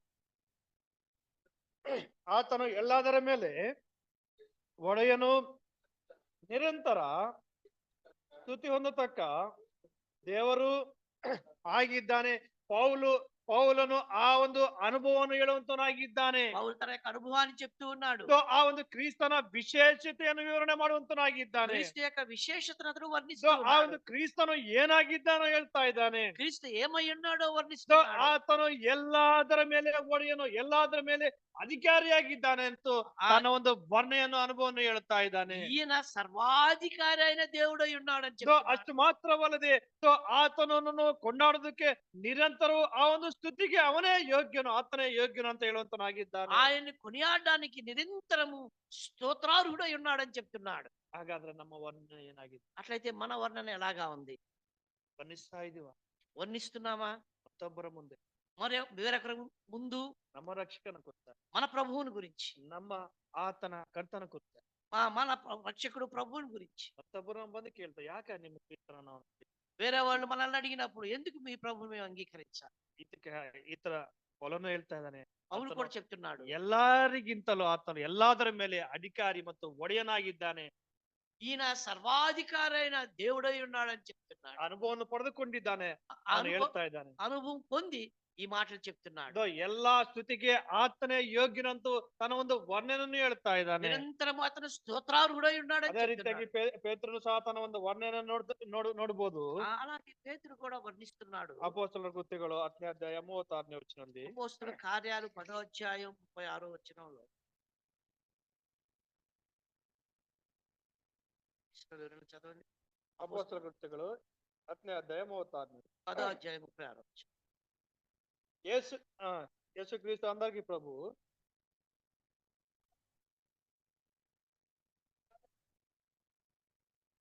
ಸೊ ಎಲ್ಲಾ ಜನಗಳಿಗೂ ಕರ್ತನಾಗಿರುವ ಯೇಸು ಕ್ರಿಸ್ತು అందరికీ ప్రభు ಅಂದ್ರೆ ಎಲ್ಲಾ ಜನಗಳಿಗೆ ಈ ಒಂದು ಕ್ರಿಸ್ತನು ಪ್ರಭುವಾಗಿದ್ದಾನೆ, ಅಧಿಕಾರಿಯಾಗಿದ್ದಾನೆ, ಒಬ್ಬ ರಾಜನು ಅರಸನಾಗಿದ್ದಾನೆ ಅಂತ ಪೇತ್ರನು ತನ್ನ ಒಂದು ಅನುಭವವನ್ನು ಹೇಳುತ್ತಾ ಇದ್ದಾನೆ. పేతురు అనుభవంలో చెప్తాడు యేసు క్రీస్తు అందరికీ ప్రభు అని ಸೊ చెప్తున్నాడు. ಈ ಕರ್ತನು ಎಲ್ಲರಿಗೆ ಸಮಾಧಾನವನ್ನು ತರುವಂತನಾಗಿದ್ದಾನೆ. ఈయన ద్వారా దేవుడు అందరికీ సమాధానం తెచ్చేవాడు. ಸೊ ಆ ಒಂದು ಪೇತ್ರನು ಪಡೆದುಕೊಂಡ ಆ ಒಂದು ರಕ್ಷಣೆ ಕುರಿತಾಗಿ ವಿವರಣೆ ಮಾಡ್ತಾ ಇದ್ದಾನೆ. పేతురు ఏదైతే పొంది ఉన్నాడో తన రక్షణ గురించి చెప్తూ ಸೊ ఉన్నాడు. ಪೇತ್ರನು ಯಾವುದನ್ನು ಹೊಂದಿಕೊಂಡಿದ್ದಾನೋ ಆ ಒಂದು ಸಮಾಧಾನ ಕುರಿತಾಗಿ ವಿವರಣೆ ಮಾಡ್ತಾ ಇದ್ದಾನೆ. పేతురు ఎటువంటి సమాధానం పొందడం దాని గురించి ಸೊ చెప్తున్నాడు. ಈ ರಕ್ಷಕನು ಈ ಕರ್ತನು ಆತನು ಎಲ್ಲರಿಗೂ ಏನಾಗಿದ್ದಾನೆ ఏమై ఉన్నాడు? ಎಲ್ಲಾ ಜನಗಳಿಗೂ ಒಡೆಯನಾಗಿದ್ದಾನೆ. ఈ రక్షకుడు ఈ సమాధాన కారకుడు అందరికీ ఏమై ఉన్నాడు? ಆ ಅನುಭವ ఆ అనుభవం ద్వారా ಆ ಅನುಭವಗಳ ಒಳಗಡೆ ಅವರು ಹೋಗ್ತಾ ಇದ್ದಾರೆ. అనుభవం గుండా వారు వెళ్తూ ಸೊ ఉన్నారు. ಸಮಾಧಾನವನ್ನ ಎಂಬ ಅನುಭವವನ್ನು ಅವರು ಪಡೆದುಕೊಂಡು ಹೋಗ್ತಾ ಇದ್ದಾರೆ. సమాధానం పొంది అనుభవం గుండా ಸೊ వెళ్తున్నారు. ಸ್ವಸ್ಥತೆ ಎಂಬ ಅನುಭವಗಳೊಡೆ ಅವರು ಪ್ರಯಾಣ ಮಾಡ್ತಾ ಇದ್ದಾರೆ. స్వస్థత పొంది అనుభవం కూడా వాళ్ళు వెళ్తున్నారు. ಸೊ ಆ ಅನುಭವಗಳನ್ನು ಕರ್ತನ ಕುರಿತಾದಂತ ವರ್ಣೆಯನ್ನು ಅವರು ಮಾಡ್ತಾ ಇದ್ದಾರೆ. అనుభవం గుండా వారు ఏదైతే వారు పొంది ఉన్నారు అనుభవం కూడా వారు దాని గురించి చెప్తూ ఉన్నారు. ನಾವು ಯಾವ ರೀತಿಯಾದ ಅನುಭವವನ್ನು ಪಡೆದುಕೊಂಡಿದ್ದೇವೆ, మనం ఎటువంటి అనుభవం మనం పొందు ಯಾವ ರೀತಿಯಂತ ಅನುಭವಗಳ ನಡುವೆ ನಾವು ನಮ್ಮ ಒಂದು ಪ್ರಯಾಣವನ್ನು ಮಾಡ್ತಾ ಇದ್ದೇವೆ. ఎటువంటి అనుభవం పొంది వాటి ద్వారా మనం ప్రయాణం ಸೊ చేస్తాం. ಈತನು ಎಲ್ಲರಿಗೂ ಆತನು ಕರ್ತನಾಗಿದ್ದಾನೆ, ಒಡೆಯನಾಗಿದ್ದಾನೆ. ಅದಕ್ಕೆ తెలుగಲ್ಲಿ అందరికీ ప్రభు ಎಂದು ನಾವು ನೋಡಬಹುದಾಗಿದೆ. ఆయన అందరికీ ప్రభు అయి ఉన్నాడని రాయబడ్డాది. ಅದೇ ರೀತಿಯಾಗಿ ಎಲ್ಲರಿಗೂ ಸಹ ಸಮಾಧಾನ ತರುವಂತನಾಗಿದ್ದಾನೆ ಅಂತ అంత ಬರ್ತಾರೆ. మాత్రమే అందరికీ సమాధాన కారకుడై ఉన్నాడని చూస్తాం. ಅಬ್ರಾಹ್ಮನ ವಿಷಯದಲ್ಲಿ ನಾವು ನೋಡಿದ್ದಾಗ అబ్రహాము యొక్క జీవితంలో మనం చూసినప్పుడు ಅಬ್ರಾಹ್ಮ ಜೆನೆಸಿಸ್ 18 18వ అధ్యాయం ఆది కాండంలో 27ನೇ ವಚನ. 27వ వచనాన్ని మనం చూద్దాం. 18:27. అందుకు అబ్రాహ్మను ఇదిగో దూషియు మొన్ನೆ ಆಗಿರೋ ನಾನು ఈ ಒಂದು ವಚನ 18:27. ఇదిగో ధూళియు బూడిదనైన నేను ప్రభువుతో మాట్లాడితే ఇప్పుడు ಅಬ್ರಾಹ್ಮನು ಇಗೋ ಮಣ್ಣು ಬೂದಿಯೂ ಆಗಿರುವ. ಅಬ್ರಾಹ್ಮನ ವಿಷಯಕ್ಕೆ ಬಂದಾಗ ಅಬ್ರಾಹ್ಮನು ಏನಾಗಿದ್ದಾನೆ? అబ్రహాము విషయంకి వచ్చినప్పుడు అబ్రహాము ఏమై ఉన్నాడు? ಏನಂತ ಕರೀತಾರೆ ಅಬ್ರಾಹ್ಮನನ್ನು? అబ్రహాముని ఏమని పిలుస్తారు? ಏನಂತ ಕರೀತಾರೆ? ఏమని పిలుస్తారు? ಅಬ್ರಾಹ್ಮನು ಎಲ್ಲಾ ವಿಶ್ವಾಸಿಯರಿಗೆ ತಂದೆಯಾಗಿ ಕರೆಯುವಂತರಾಗಿದ್ದಾರೆ. అబ్రహాము ఇదిగో విశ్వాసులకు తండ్రి అయి ఉన్నాడు. ಅಷ್ಟು ಮಾತ್ರವಲ್ಲದೆ ನಾನು ದೇವರಿಗೆ ಸ್ನೇಹಿತನೆಂಬ ಒಂದು ಕರೆಯಲ್ಪಡೋದಕ್ಕೆ ಅವನು ಯೋಗ್ಯನಾಗಿದ್ದಾನೆ. అంత మాత్రమే దేవునికి స్నేహితుడిగా పిలువబడ్డానికి యోగ్యుడై ఉన్నాడు. ವಿಶ್ವಾಸಿಗರೇ ತಂದೆಯಾಗಿದ್ದಾನೆ. విశ్వాసులకు తండ్రి అయి ఉన్నాడు. ಎಲ್ಲಾ ಒಂದು ದೇವರಿಗೆ ಸ್ನೇಹಿತನೂ ಆಗಿದ್ದಾನೆ. అంత మాత్రమే దేవునికి స్నేహితుడిగా ఉన్నాడు. ಆದ್ರೆ ದೇವರ ಮುಂದೆ ನಿಂತಾಗ దేవుని ముందు దగ్గర నిలబడినప్పుడు ಏನಂತ ಹೇಳ್ತಾ ಇದ್ದಾನೆ? ఏం చెప్తున్నాడు? ಇಗೋ ನಾನು ఇదిగో నేను ಮಣ್ಣನ್ನು ಬೂದಿಯೂ ಆಗಿದ್ದೇನೆ. ಧೂಳಿಯು ಬುಡಿದಿನೈ ఉన్నాడు. ಆ ಒಂದು ಕರ್ತನ ಆ ಒಂದು ಮಹಿಮೆಯ ಮುಂದೆ ತನ್ನನ್ನು ತಾನು ತಗ್ಗಿಸಿಕೊಂಡಿದ್ದಾನೆ. ఇదిగో దేవుని యొక్క మహిమ దగ్గర అతను తను తాను తగ్గించుకున్నాడు. ನೀನು ಉನ್ನತನಾಗಿರುವ ಶ್ರೇಷ್ಠನಾಗಿರುವ ನೀನು ಆ ಒಂದು ಕರ್ತನಾಗಿದೆಯಾ ತಂದೆ? నీవు ఉన్నతమైన స్నేహితుడిగా ప్రభు అయి ఉన్నావు ప్రభువా. ನಿನ್ನ ಕೆಳಗಡೆ ನಾನು ಮಣ್ಣಾಗಿದ್ದೇನೆ. ఇదిగో నీ ముందు నేను ಧೂಳಿ అయి ఉన్నాను. ಯಾಕಂದ್ರೆ ಆ ಒಂದು ಭಯಂಕರತನ ಆ ಒಂದು ಪವಿತ್ರತೆಯನ್ನು ಅನುಭವಿಸುವುದನಾಗಿ ಅವನು ಹೇಳುವಂತನಾಗಿದ್ದಾನೆ. ఆ పవిత్రత ముందు ఆ అనుభవంలో అతడు చెప్తున్న మాటలై ఉంటా ఉన్నాయి. ನಿನ್ನ ಮುಂದೆ ನಾನು ಮಣ್ಣು ಬೂದಿಯೂ ಆಗಿದ್ದೇನೆ. నీ ముందు నేను ధూళియು ಬೂಡಿದನೈ ఉన్నాను. ನೋಡಿದ್ರೆ ಎಲ್ಲಾ ಮನುಷ್ಯರಿಗೆ ವಿಶ್ವಾಸಕರಿಗೆ ತಂದೆ ಅಂತ ಕರೆಯಲ್ಪಡುವನು. ఇదిగో చూడండి, ఈయన చూసినప్పుడు విశ్వాసులకు తండ్రి అని పిలువబడినవాడు. ದೇವರಿಗೆ ಸ್ನೇಹಿತನಾಗಿ ಕರೆಯಲ್ಪಡುವವನು. దేవునికి స్నేహితుడిగా ಆ పిలువబడినవాడు.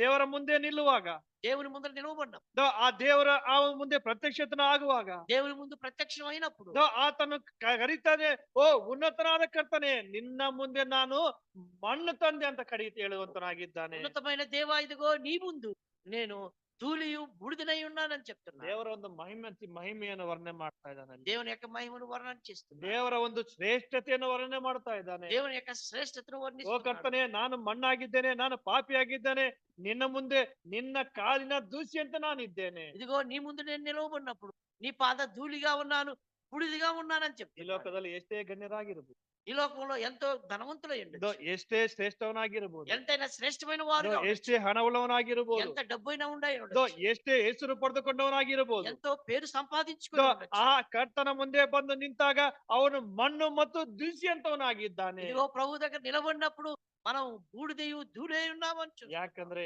ಆತನೇ ಈ ಲೋಕವನ್ನು ಉಂಟು ಮಾಡಿದಂತವನಾಗಿದ್ದಾನೆ. ఎందుకంటే ఇదిగో ఆయనే ఈ లోకమును సృజించిన వాడు, ಇದೋ ಆತನೇ ಇದೋ ಮನುಷ್ಯರಾದ ನಮ್ಮನ್ನು ಉಂಟು ಮಾಡುವಂತನಾಗಿದ್ದಾನೆ. ఆయనే మనుషులైన మనల్ని సృజించిన వాడు. ಇದೋ ಆತನ ಮುಂದೆ ನಾವು ಮಣ್ಣು ಮತ್ತು ದೂಸಿಯಾಗಿದ್ದೇವೆ. ఆయన ముందు మనము ఇదిగో ధూళియు బూడిదై ఉన్నాం. ಯೋಬನು ತನ್ನ ಅನುಭವವನ್ನು ಹೇಳ್ತಾ ಇದ್ದಾನೆ. యోబు కూడా తన అనుభవంలో చెప్తున్నాడు. 1ನೇ ಅಧ್ಯಾಯ 1ನೇ ವಚನದಲ್ಲಿ ನಾವು ಯೋಬನ ಕುರಿತಾಗಿ ನಾವು ನೋಡ್ಕೊಂಡ್ರೆ, ఆ యోబుని గురించి మొదటి అధ్యాయం మొదటి వచనంలో మనం ಯೋಬನು చూసినప్పుడు ಏನಾಗಿದ್ದಾನೆ? ఏమై ఉన్నాడు యోబు?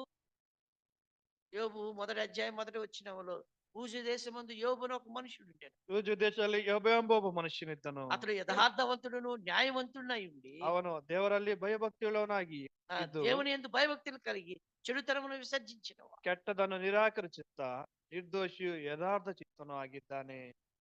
ಯೂಜು ದೇಶದಲ್ಲಿ ಒಬ್ಬ ಮನುಷ್ಯನಿದ್ದನು. ಯಾರಿದ್ದನು?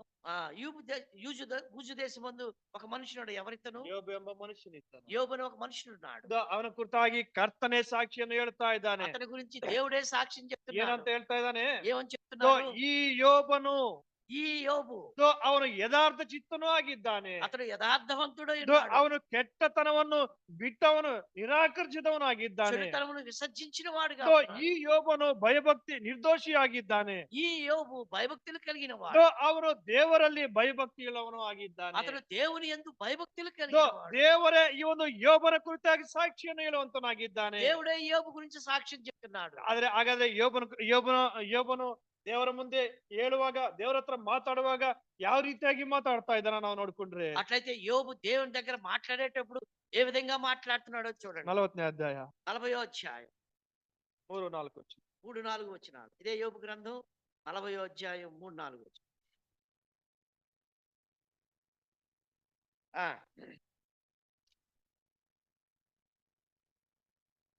ನೋಡ್ಕೊಂಡ್ರೆ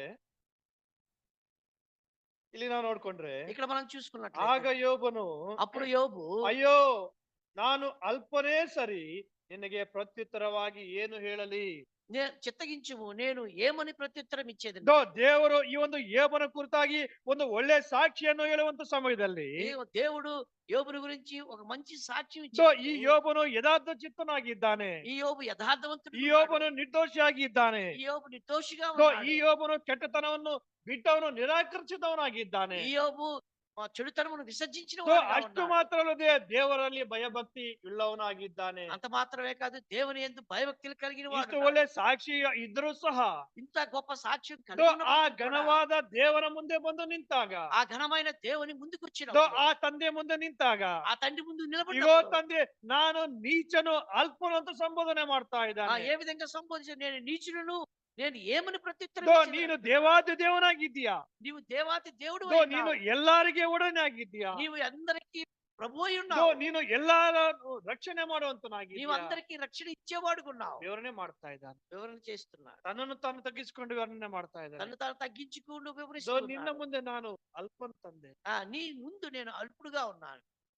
ನಾವು ಕರ್ತನ ಮುಂದೆ ಅಲ್ಪ, మనం ప్రభు ముందు అల్పుడమే. ನಾವು ಕರ್ತನ ಮುಂದೆ ನೀಚ ಜನರಾಗಿ, మనము దేవుని ముందు నీచమైన జనాంగమే. ಎಷ್ಟೇ ಒಳ್ಳೆ ಸ್ಥಾನದಲ್ಲಿ ನಾವಿದ್ದರೂ ಸಹ, ఎంత ఉన్నతమైన స్థానంలో ఉన్నప్పటికీ ಇದೋ కూడా, ಎಷ್ಟೇ ಒಳ್ಳೆ ಹೆಸರನ್ನು ನಾವು ಪಡೆದುಕೊಂಡ್ರು ಸಹ, మనం మంచి పేరు సంపాదించుకున్నప్పటికీ ಆ ಘನವಾದಂತ ಕರ್ತನ ಮುಂದೆ ನಾವು ಅಸಹ್ಯರು, ನೀಚರು, ಅಲ್ಪ ಜನರೇ ಆಗಿದ್ದೇವೆ. ఆ ఘనమైన దేవుని ముందు అసహ్యులమి, నీచులమి, పేరు లేనటువంటి వారంగా ఉన్నాం. ಯಾಕಂದ್ರೆ ಆತನು ನಿರ್ದೋಷ.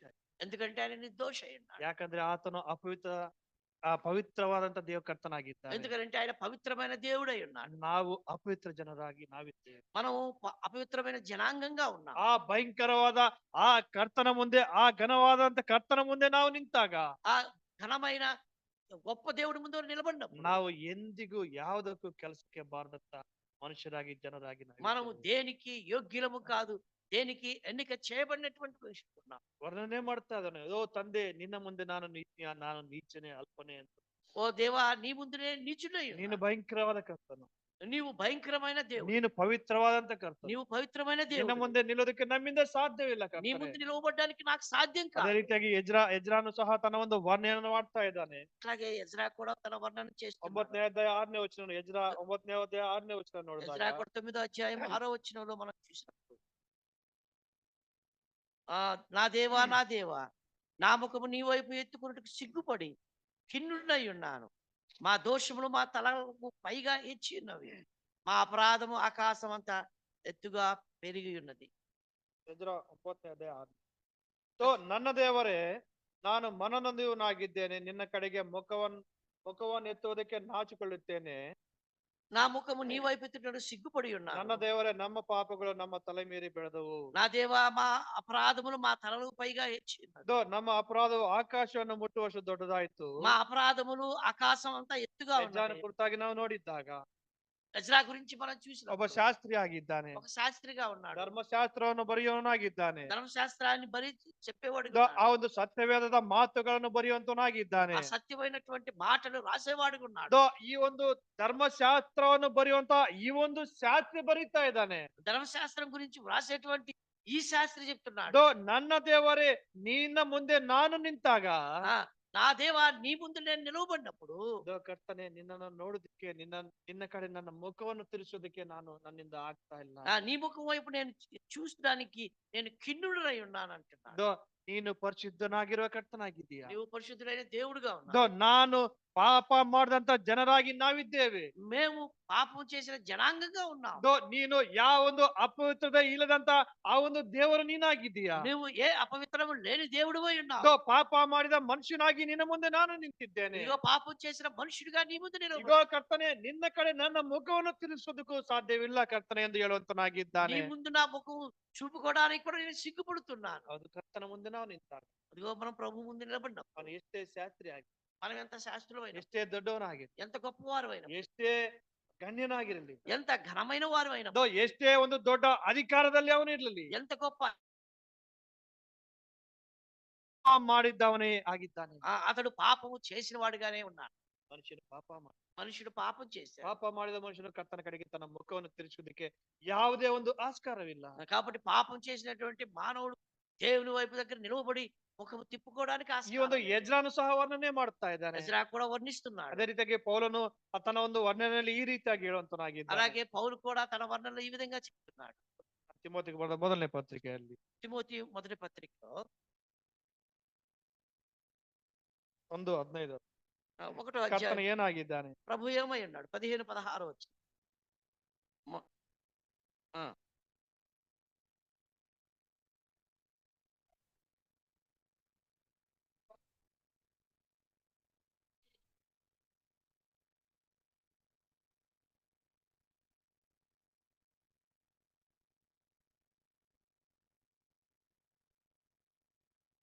ಇಲ್ಲಿ ನಾವು ನೋಡ್ಕೊಂಡಿದ್ರೆ ఇక్కడ మనం చూసినట్లయితే ಪೌಲನು ತನ್ನ ಒಂದು ಕ್ರಿಸ್ತನ ಕುರಿತ ಅಂತ ಕ್ರಿಸ್ತನು ಏನಾಗಿದ್ದಾನೆ, ಯಾವುದಕ್ಕಾಗಿ ಬಂದಿದ್ದಾನೆ, ಏನನ್ನು ಮಾಡಿದ್ದಾನೆ, ತನ್ನೊಂದು ವರ್ಣನೆಯನ್ನು ಮಾಡುತ್ತಾ ಇದ್ದಾನೆ. క్రీస్తు ఏమై ఉన్నాడు, దేని కొరకు వచ్చాడు అని వర్ణన చేస్తూ ఉన్నాడు. ಈ ಪೌಲನ ಕುರಿತಾಗಿ ನಾವು ನೋಡಿಕೊಂಡ್ರೆ పౌలు గురించి మనం ಒಂದು చూసి ಸಮಯದಲ್ಲಿ ತನ್ನ ಒಂದು ಜಂಬವನ್ನು, ತನ್ನ ಒಂದು ಡಂಬವನ್ನು ಕೊಡ್ತುಕೊಂಡವನೇ. తన యొక్క జన్మాన్ని గురించి, తన డంబాన్ని గురించి చెప్పుకున్నాడు. ನಾನು ಬೆನ್ಯಾಮೀನನ ಕುಲದವನಾಗಿದ್ದೇನೆ, నేను బెన్యామీను గోత్రములో పుట్టిన వాడను, ಪರಿಸಾಯರಲ್ಲಿ ನಾನು ಒಬ್ಬನಾಗಿದ್ದೇನೆ. పరిసయ్యుల్లో ఒకడై ఉన్నాను.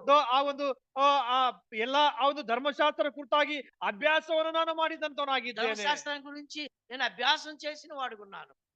ಈಗ ಬಂದು ಹೇಳ್ತಾ ಇದ್ದಾನೆ ಕ್ರಿಸ್ತನ ಕುರಿತಾಗಿ. అయితే ఇక్కడ ప్రభువుని గురించి, క్రీస్తు గురించి చెప్తున్నాడు. ಕ್ರಿಸ್ತನು ಯಾಕೆ ಬಂದಿದ್ದಾನೆ, క్రీస్తు ఎందుకు వచ్చాడు, ಎಲ್ಲಾ ಪಾಪಿಗಳನ್ನು ರಕ್ಷಿಸುವುದಕ್ಕೋಸ್ಕರ ಆ ಕ್ರಿಸ್ತನು ಬಂದಿದ್ದಾನೆ, ರಕ್ಷಕನು ಬಂದಿದ್ದಾನೆ ಎಂದು. పాపులను రక్షించుటకు క్రీస్తు యేసు ಲೋಕಂನకు వచ్చానని చెప్తున్నాడు. ಆ ಪಾಪಿಗಳೆಲ್ಲ ನಾನೇ ಮೊದಲನೇ ಪಾಪಿ ಅಂತ ಹೇಳುವಂತನಾಗಿದ್ದಾನೆ. అట్టి వారిలో నేను ప్రధానుడును ఆ పాపిలో అంటున్నాడు. ಏನಾಗಿದ್ದಾನೆ ಈ ಪೌಲನು? ఆ ఈ ఆ పౌలు ఏమై ఉన్నాడు? ಬೆನ್ಯಾಮೀನು ಕುಲದವನಾಗಿದ್ದಾನೆ. బెన్యామీను గోత్రములో ఉన్నవాడు. ಪರಿಸಯರಲ್ಲಿ ಒಬ್ಬನಾಗಿದ್ದಾನೆ. పరిసయ్యుల్లో ఒకడుగా ఉన్నాడు. ಅಷ್ಟು ಮಾತ್ರವಲ್ಲದೆ ಆ ಒಂದು ಧರ್ಮಶಾಸ್ತ್ರವನ್ನು ಅಭ್ಯಾಸ ಮಾಡಿದಂತವನಾಗಿದ್ದಾನೆ. అంత మాత్రమే కాదు, ధర్మశాస్త్రాన్ని అభ్యాసం చేసిన వాడుకున్నాడు. ಕ್ರಿಸ್ತನ ಮುಂದೆ ನಿಂತಾಗ ఇతడు ప్రభు దగ్గర క్రీస్తు ముందు నిలబడినప్పుడు ಆತನು ಲೋಕರಕ್ಷಕನಾಗಿದ್ದಾನೆ. అతను లోకరక్షకుడుగా ఉన్నాడు. ಎಲ್ಲಾ ಪಾಪಿಗಳನ್ನು ರಕ್ಷಿಸುವನಾಗಿದ್ದಾನೆ. అందరి పాపములను రక్షించేవాడు. ಯಾವ ವ್ಯತ್ಯಾಸವಿಲ್ಲ, ಎಲ್ಲಾರು ಪಾಪ ಮಾಡಿದ್ದಾಗ ఆ ఏ భేదము లేదు, అందరూ పాపం చేసి ఉండగా ಆ ಒಂದು ಪಾಪಿಗಳನ್ನು ರಕ್ಷಿಸುವುದಕ್ಕೋಸ್ಕರ ಈ ಕರ್ತನು ಬಂದಿದ್ದಾನೆ ಎಂದು ತನ್ನ ಒಂದು ವರ್ಣನೆಯನ್ನು ಹೇಳುವಂತನಾಗಿದ್ದಾನೆ ಈ ಪೌಲನು. ఆ పాపులను రక్షించుటకు క్రీస్తు యేసు లోకానికి వచ్చాడని ఆ ప్రభువుని గురించి ఈ పౌలు ಆ ರಕ್ಷಕನ ಕುರಿತಾದಂತ ವರ್ಣನೆಯನ್ನು ಹೇಳುತ್ತಾ ಇದ್ದಾನೆ. ఆ రక్షకుని గురించి వర్ణిస్తూ ఉన్నాడు. ನಾನು ಪಾಪಿ ಆಗಿದ್ದೇನೆ, నేను పాపి అయి ఉన్నాను, ನನ್ನನ್ನು ರಕ್ಷಿಸುವುದಕ್ಕೋಸ್ಕರ ಆತನು ಬಂದಿದ್ದಾನೆ. నా పాపం నన్ను రక్షించడానికి ఆయన వచ్చాడు. ಈ ಲೋಕದಲ್ಲಿರುವ ಎಲ್ಲಾರು ಪಾಪಿಗಳಾಗಿದ್ದಾರೆ. ఈ లోకంలో ఉన్న వారందరూ పాపులై ఉన్నారు. ಎಲ್ಲಾರು ಪಾಪ ಮಾಡಿದವರಾಗಿದ್ದಾರೆ. అందరూ పాపం చేసిన వారు ಆ ಎಲ್ಲಾರ ಪಾಪಗಳ ನಡುವೆ ಮುಂದೆ ನಾನೇ ಪ್ರಧಾನ ಪಾಪಿಯಾಗಿದ್ದೆ ಅಂತ ಒಪ್ಪಿಕೊಂಡವನಾಗಿದ್ದಾನೆ. అటువంటి వారందరిలో కూడా నేను ప్రధాన పాపి అయి ఉన్నానని, ಎಷ್ಟೇ ದೊಡ್ಡವನಾಗಿ, ఎంత దొడ్డవనైనప్పటికీ, ಎಷ್ಟೇ ಗಣ್ಯನಾಗಿ, ఎంత ఘనమైన వాడైనా ಕ್ರಿಸ್ತನ ಮುಂದೆ క్రీస్తు ముందు ಅವನು ಅಲ್ಪನೇ ಆಗಿದ್ದ. అతను అల్పుడే అయి ఉన్నాడు. ಅವನು ಪಾಪ ಮಾಡಿದವನೇ ಆಗಿ. అతను పాపం చేసిన వాడే. ಪೌಲನು ಈ ರೀತಿಯಾಗಿ ವರ್ಣನೆ ಮಾಡ್ತಾ ಇದ್ದಾನೆ. పౌలు ఈ విధంగా వర్ణన చేస్తున్నాడు. ಆದ್ರೆ ಕರ್ತನ ಒಂದು ಅನುಭವವನ್ನು, ಕ್ರಿಸ್ತನ ರಕ್ಷಣೆ ಒಂದು ಅನುಭವವನ್ನು ಪಡೆದುಕೊಂಡ ನಾವು, అయితే ప్రభువును అంగీకరించి లేకపోతే ఆయన అనుభవంలో రక్షణ పొందినటువంటి మనం, ಈ ಲೋಕದ ಜನರು ನಮ್ಮನ್ನು ಕೇಳಿದೆ, ಯಾಕೆ ನಿಮ್ಮ ಕ್ರಿಸ್ತನನ್ನು ನಾವು ನಂಬಬೇಕು, ನಾವು ಕೇಳಬೇಕು ಅಂತ ಕೇಳಿದ್ದಾಗ, ఈ లోకంలో ఉన్న ప్రజలు మనల్ని అడిగిన ఎందుకు మీ ప్రభువును అంగీకరించాలి అని నేను అడిగినప్పుడు ಯಾವ ರೀತಿಯಾದಂತ ಅನುಭವವನ್ನು ನಾವು ಇರ್ತಾ ಇದ್ದೀವಿ, ఎటువంటి అనుభవంలో మనం ಯಾವ ರೀತಿಯಾಗಿ ನಾವು ವರ್ಣನೆ ಮಾಡ್ತಾ ಇದೀವಿ ನಮ್ಮ ಕ್ರಿಸ್ತನ ఎటువంటి ಕುರಿತಾಗಿ. వర్ణిస్తూ ఏ విధంగా ఆయన వర్ణిస్తున్నాం. ಆ ಶೂಲಮತಿ ನಿನ್ನ ಕಾಂತನು ನಿನ್ನ ಕಾಂತನ ವಿಶೇಷತೆ, ನಿನ್ನ ಪ್ರಿಯನ ವಿಶೇಷತೆ ಏನಂತ ಕೇಳಿದ್ದಾಗ, ఆ షోలమితిని నీ ప్రియులో విశేషత ఏమిటి అని అడిగినప్పుడు ಆ ಶೂಲಮಿತಿ ವಿವರಣೆ ఆ ಮಾಡುವಂತಳಾಗಿದ್ದಾಳೆ. షోలమితి వివరిస్తూ ఉంది, ಅವನು ಬಿಳುವು ಮತ್ತು ರತ್ನವರ್ಣವುಳ್ಳವನಾಗಿದ್ದಾನೆ. ఇదిగో నా ప్రియుడు ధవలవర్ణుడు రత్నవర్ణుడు. ಅವನು 10,000ದಲ್ಲಿ ಧ್ವಜಪ್ರಾಯನೂ ಆಗಿದ್ದಾನೆ. అతడు 10,000 మందిలో అతి కాంక్షణీయుడు, అతి ತನ್ನ సుందరమైన ಪ್ರಿಯನ వాడు. ಕುರಿತಾಗಿ ವರ್ಣೆಯನ್ನು ಮಾಡುತ್ತಾ ಇದ್ದಾಳೆ. తన యొక్క ప్రియుని గురించి వర్ణిస్తూ ఉంది. ಹಾಗಾದ್ರೆ ರಕ್ಷಣೆ ಹೊಂದಂತ ನಾವು అయితే రక్షణ పొందినటువంటి మనం ನಮ್ಮ ಪ್ರಿಯನ ಕುರಿತಾಗಿ, ನಮ್ಮ ಪ್ರಾಣನಾಥನ ಕುರಿತಾಗಿ ಯಾವ ರೀತಿ ಅಂತ ವರ್ಣೆಯನ್ನು ನಾವು ಮಾಡ್ತಾ ಇದ್ದೇವೆ. మన ప్రియుని గురించి, మన ప్రాణనాథుని గురించి ఏ విధంగా వర్ణిస్తూ ఉన్నాం. ಇವರೆಲ್ಲರೂ ಅವರವರು ಅನುಭವಗಳನ್ನು ಕರ್ತನ ಕುರಿತಾಗಿ, ಅವರ ಒಂದು ವರ್ಣನೆಯನ್ನು ಕರ್ತನ ಕುರಿತಾಗಿ ಹೇಳುವಂತರಾಗಿದ್ದಾರೆ. కాబట్టి వీరందరూ కూడా తమ అనుభవం గురించి తమ వర్ణనను దేవుని ముందు పెడుతూ ఉన్నారు. ಹಾಗಾದ್ರೆ ನಮ್ಮ ವರ್ಣನೆ ಯಾವ ರೀತಿಯಾಗಿದೆ? అట్లయితే మన వర్ణన ఏ విధంగా ఉంది? ಒಬ್ಬನಿದ್ದಾನೆ, ಅವನ ಕುರಿತಾಗಿ ನಾವು ನೋಡ್ಕೊಂಡು ಮುಗಿಸ್ಕೊಳ್ಳುವ. ఒక వ్యక్తి ఉన్నాడు, అతన్ని చూసుకుని మనం ముగించుకుందాం. ಪರಿಸಯರಲ್ಲಿ ಒಬ್ಬನಾಗಿದ್ದಾನೆ. పరిసయ్యుల్లో ఒకడై ఉన్నాడు. ಆತನು ಕರ್ತರನ್ನ ಔತರಣಕ್ಕೆ ಮನೆಗೆ ಕರೆದಿದ್ದಾನೆ. అతడు ప్రభువుని తన ఇంటికి విందుకు పిలిచాడు. ಕರ್ತರನ್ನ ಮನೆಗೆ ಕರೆದಿದ್ದಾನೆ. ఆ ప్రభుని అతన్ని పిలిచాడు. ಕರೆದಿದ್ದಾಗ ಏನ್ ಮಾಡ್ಬೇಕು? ఆ ప్రభువుని పిలిచినప్పుడు ఏం చేయాలి? ಮನೆಗೆ ಕರೆದಿದ್ದಾಗ ಯಾರನ್ನಾದ್ರೂ ಅತಿಥಿ ಆಗಿ ಗೆಸ್ಟ್ ಆಗಿ ಮನೆಗೆ ಕರೆದಾಗ ನಾವೇನ್ ಮಾಡ್ತೀವಿ? మనం ఎవరైనా అతిథి మన ఇంటికి వచ్చినప్పుడు మనం ఏం చేయాలి? ಏನ್ ಮಾಡ್ತೀವಿ? ఏం చేస్తాం? ಹೇಳ್ಬೇಕು, చెప్పాలి. ಗೆಸ್ಟ್ ನಾವು ಒಬ್ಬರನ್ನ ಮನೆಗೆ ಕರಿತೀವಿ. ఒక అతిథిని మన ఇంటికి పిలుస్తాం. ಈಗ ಗೆಸ್ಟ್ ನ ಕರೆಯೋರು ಜಾಸ್ತಿ ಜನ ಇಲ್ಲ ಅಂತ ಕರೀತಾರೆ. ಗೆಸ್ಟ್ ಮನೆಗೆ ಬಂದ್ರೆ ಯಾರು ಇವ್ರಿಗೋಸ್ಕರ ಮಾಡ್ಬೇಕು, ನಮ್ಮಿಂದ ಆಗಲ್ಲ ಅಂತ ಒಂದು ಸ್ವಭಾವದಲ್ಲಿ ಇರ್ತೀವಿ. ఎందుకు ఆయన వస్తే మళ్ళీ ఖర్చు ఎక్కువ అవుతుందని చెప్పి పిలిచేది తక్కువ అయిపోయింది. ಹಾಗಾದ್ರೆ ಕ್ರಿಸ್ತನನ್ನು ಕರೀಲಿಕ್ಕೆ ನಾವು ಇಷ್ಟ ಇಲ್ವಾ? అట్లయితే ప్రభువుని పిలిచేదానికి మనకి ఇష్టం లేదా? ಹೇಳುವಂತನಾಗಿದೆ, ನನ್ನ ಹೆಸರಿನಲ್ಲಿ ಒಬ್ಬನಿಗೆ ನೀರು ಕೊಟ್ರೆ, నా పేరులో ఎవరికైనా ఒక గిన్నెడు మంచినీళ్ళు ఇచ్చినట్లయితే, ಬಂದು ಮನೆ ಅಂತ ನೀರು ಕೇಳಿದಾಗ ఎవరైనా వ్యక్తి వచ్చి నీళ్ళు అడిగినప్పుడు, ನಮ್ಮ ಮನೇಲಿ ನೀರೇ ಇಲ್ಲ, ನನಗೆ ಕಾವೇರಿ ಇಲ್ಲ, ಬಂದಾಗ್ಬಿಟ್ಟು మా ఇంటికి కావేరి నీళ్ళే లేవు, బంద్ అయిపోయిందని చెప్పాలి. ಇಲ್ಲಿ ನಾವು ನೋಡಿದ್ರೆ ఇక్కడ మనం చూసినట్లయితే ಈ ಪರಿಸರ ಒಬ್ಬನು ಇವನು ಸೀಮೋನನಾಗಿದ್ದಾನೆ. ఈ పరిచయంలో ఒకడు సీమోన్ అయి ఉన్నాడు. ಏನಾಗಿದ್ದಾನೆ? అతని ಕುಶನು ಆಗಿದ್ದ. అతని శిష్యుడు కూడా అయి ఉన్నాడు. ಕುಶನು ಆಗಿದ್ದ. కుష్ఠరోగి అయి ఉన్నాడు. ನೋಡಿದ್ರೆ ಕರ್ತರನ್ನ ಮನೆಗೆ ಆಹ್ವಾನ ಮಾಡಿದ್ದಾನೆ. ప్రభువుని ఆ శిష్యుడు ఆహ్వానం ಒಂದು తెలియజేశాడు. ಅವತರಣ ಮಾಡ್ಲಿಕ್ಕೆ ಕರೆದಿದ್ದಾನೆ. ఒక విందుకి ఆయన ఆహ్వానించాడు. ಅವತರಣ ಮಾಡ್ಲಿಕ್ಕೆ ಆಹ್ವಾನ ಮಾಡಿದವನು ಅವನು ಏನ್ ಮಾಡ್ಬೇಕು? కాబట్టి విందుకు పిలిచినటువంటి అతిథికి ఏం చేయాలి? ನಾವೇನ್ ಮಾಡ್ತೀವಿ ಹೇಳ್ರಿ? ఏం చేస్తాం చెప్పండి? ಫಸ್ಟ್ ಬಾಗ್ಲ ಹತ್ರ ಬಂದು ವೆಲ್ಕಮ್ ಮಾಡ್ತೀವಿ.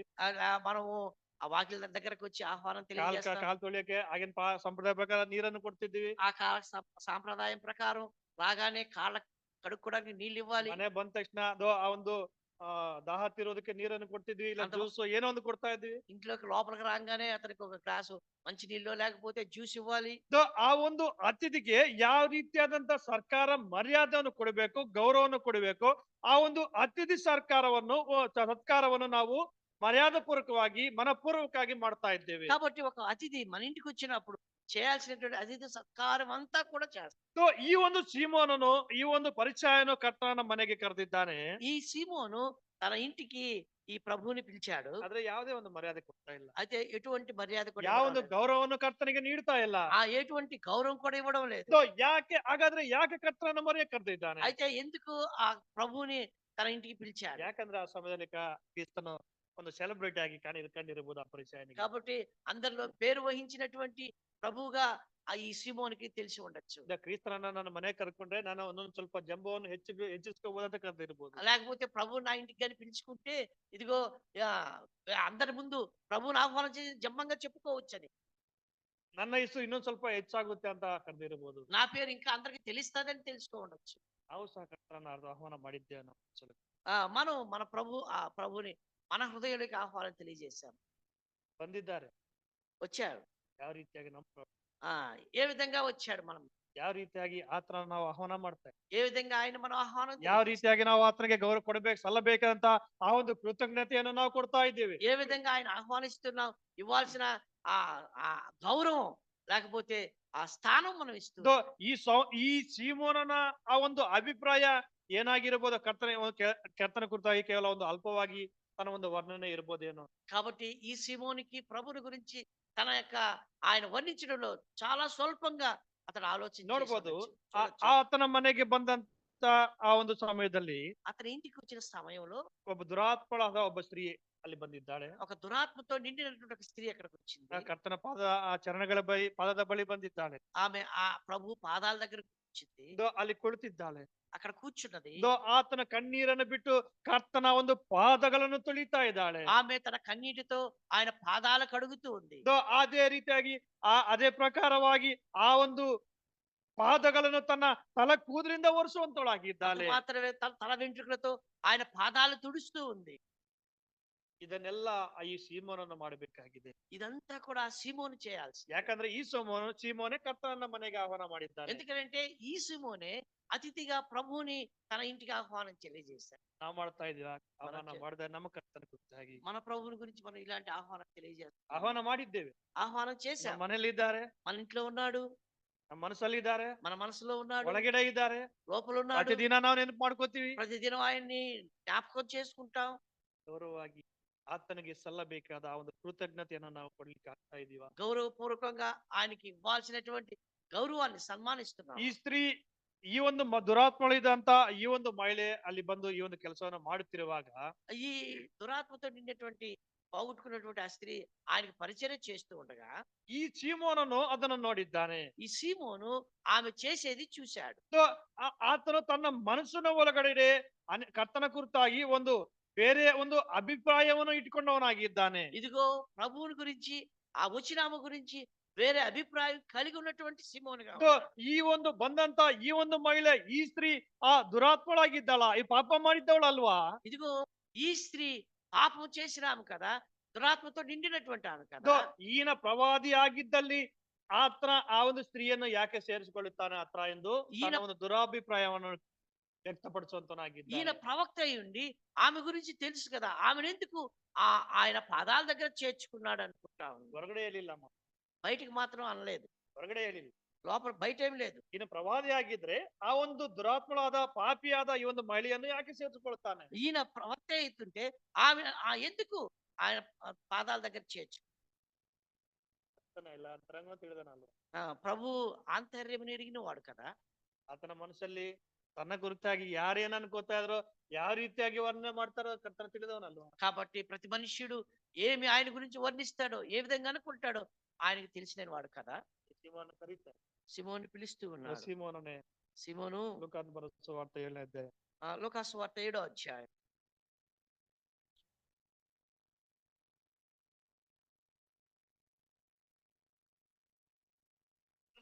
ఓ 99. 39వ వచనం చూసినట్లయితే, ఆయనను పిలిచిన పరిసయ్యుడు అది చూసి, ఈయన ప్రవక్త అయిన ఎడల తన్ను ముట్టుకున్న ఈ స్త్రీ ఎవతియో ఎటువంటిదో ఎరిగి ఉండెను. ఇది పాపాత్మురాలు అని తనలో తాను అనుకునేను. అందుకు యేసు, సిమోను, నేను నీతో ఒక మాట చెప్పవలసి ఉన్నానని అతనితో అనగా, అతడు బోధకుడా చెప్పు. ಸೀಮೋನನ್ನು ಕರೆದು ಹೇಳ್ತಾರೆ. సిమోను పిలిచి, ಸೀಮೋನ್ ಆದ್ರೆ ಹೊರಗಡೆ ತನ್ನ ಒಂದು ಅಭಿಪ್ರಾಯವನ್ನು ವ್ಯಕ್ತಪಡಿಸಲಿಲ್ಲ.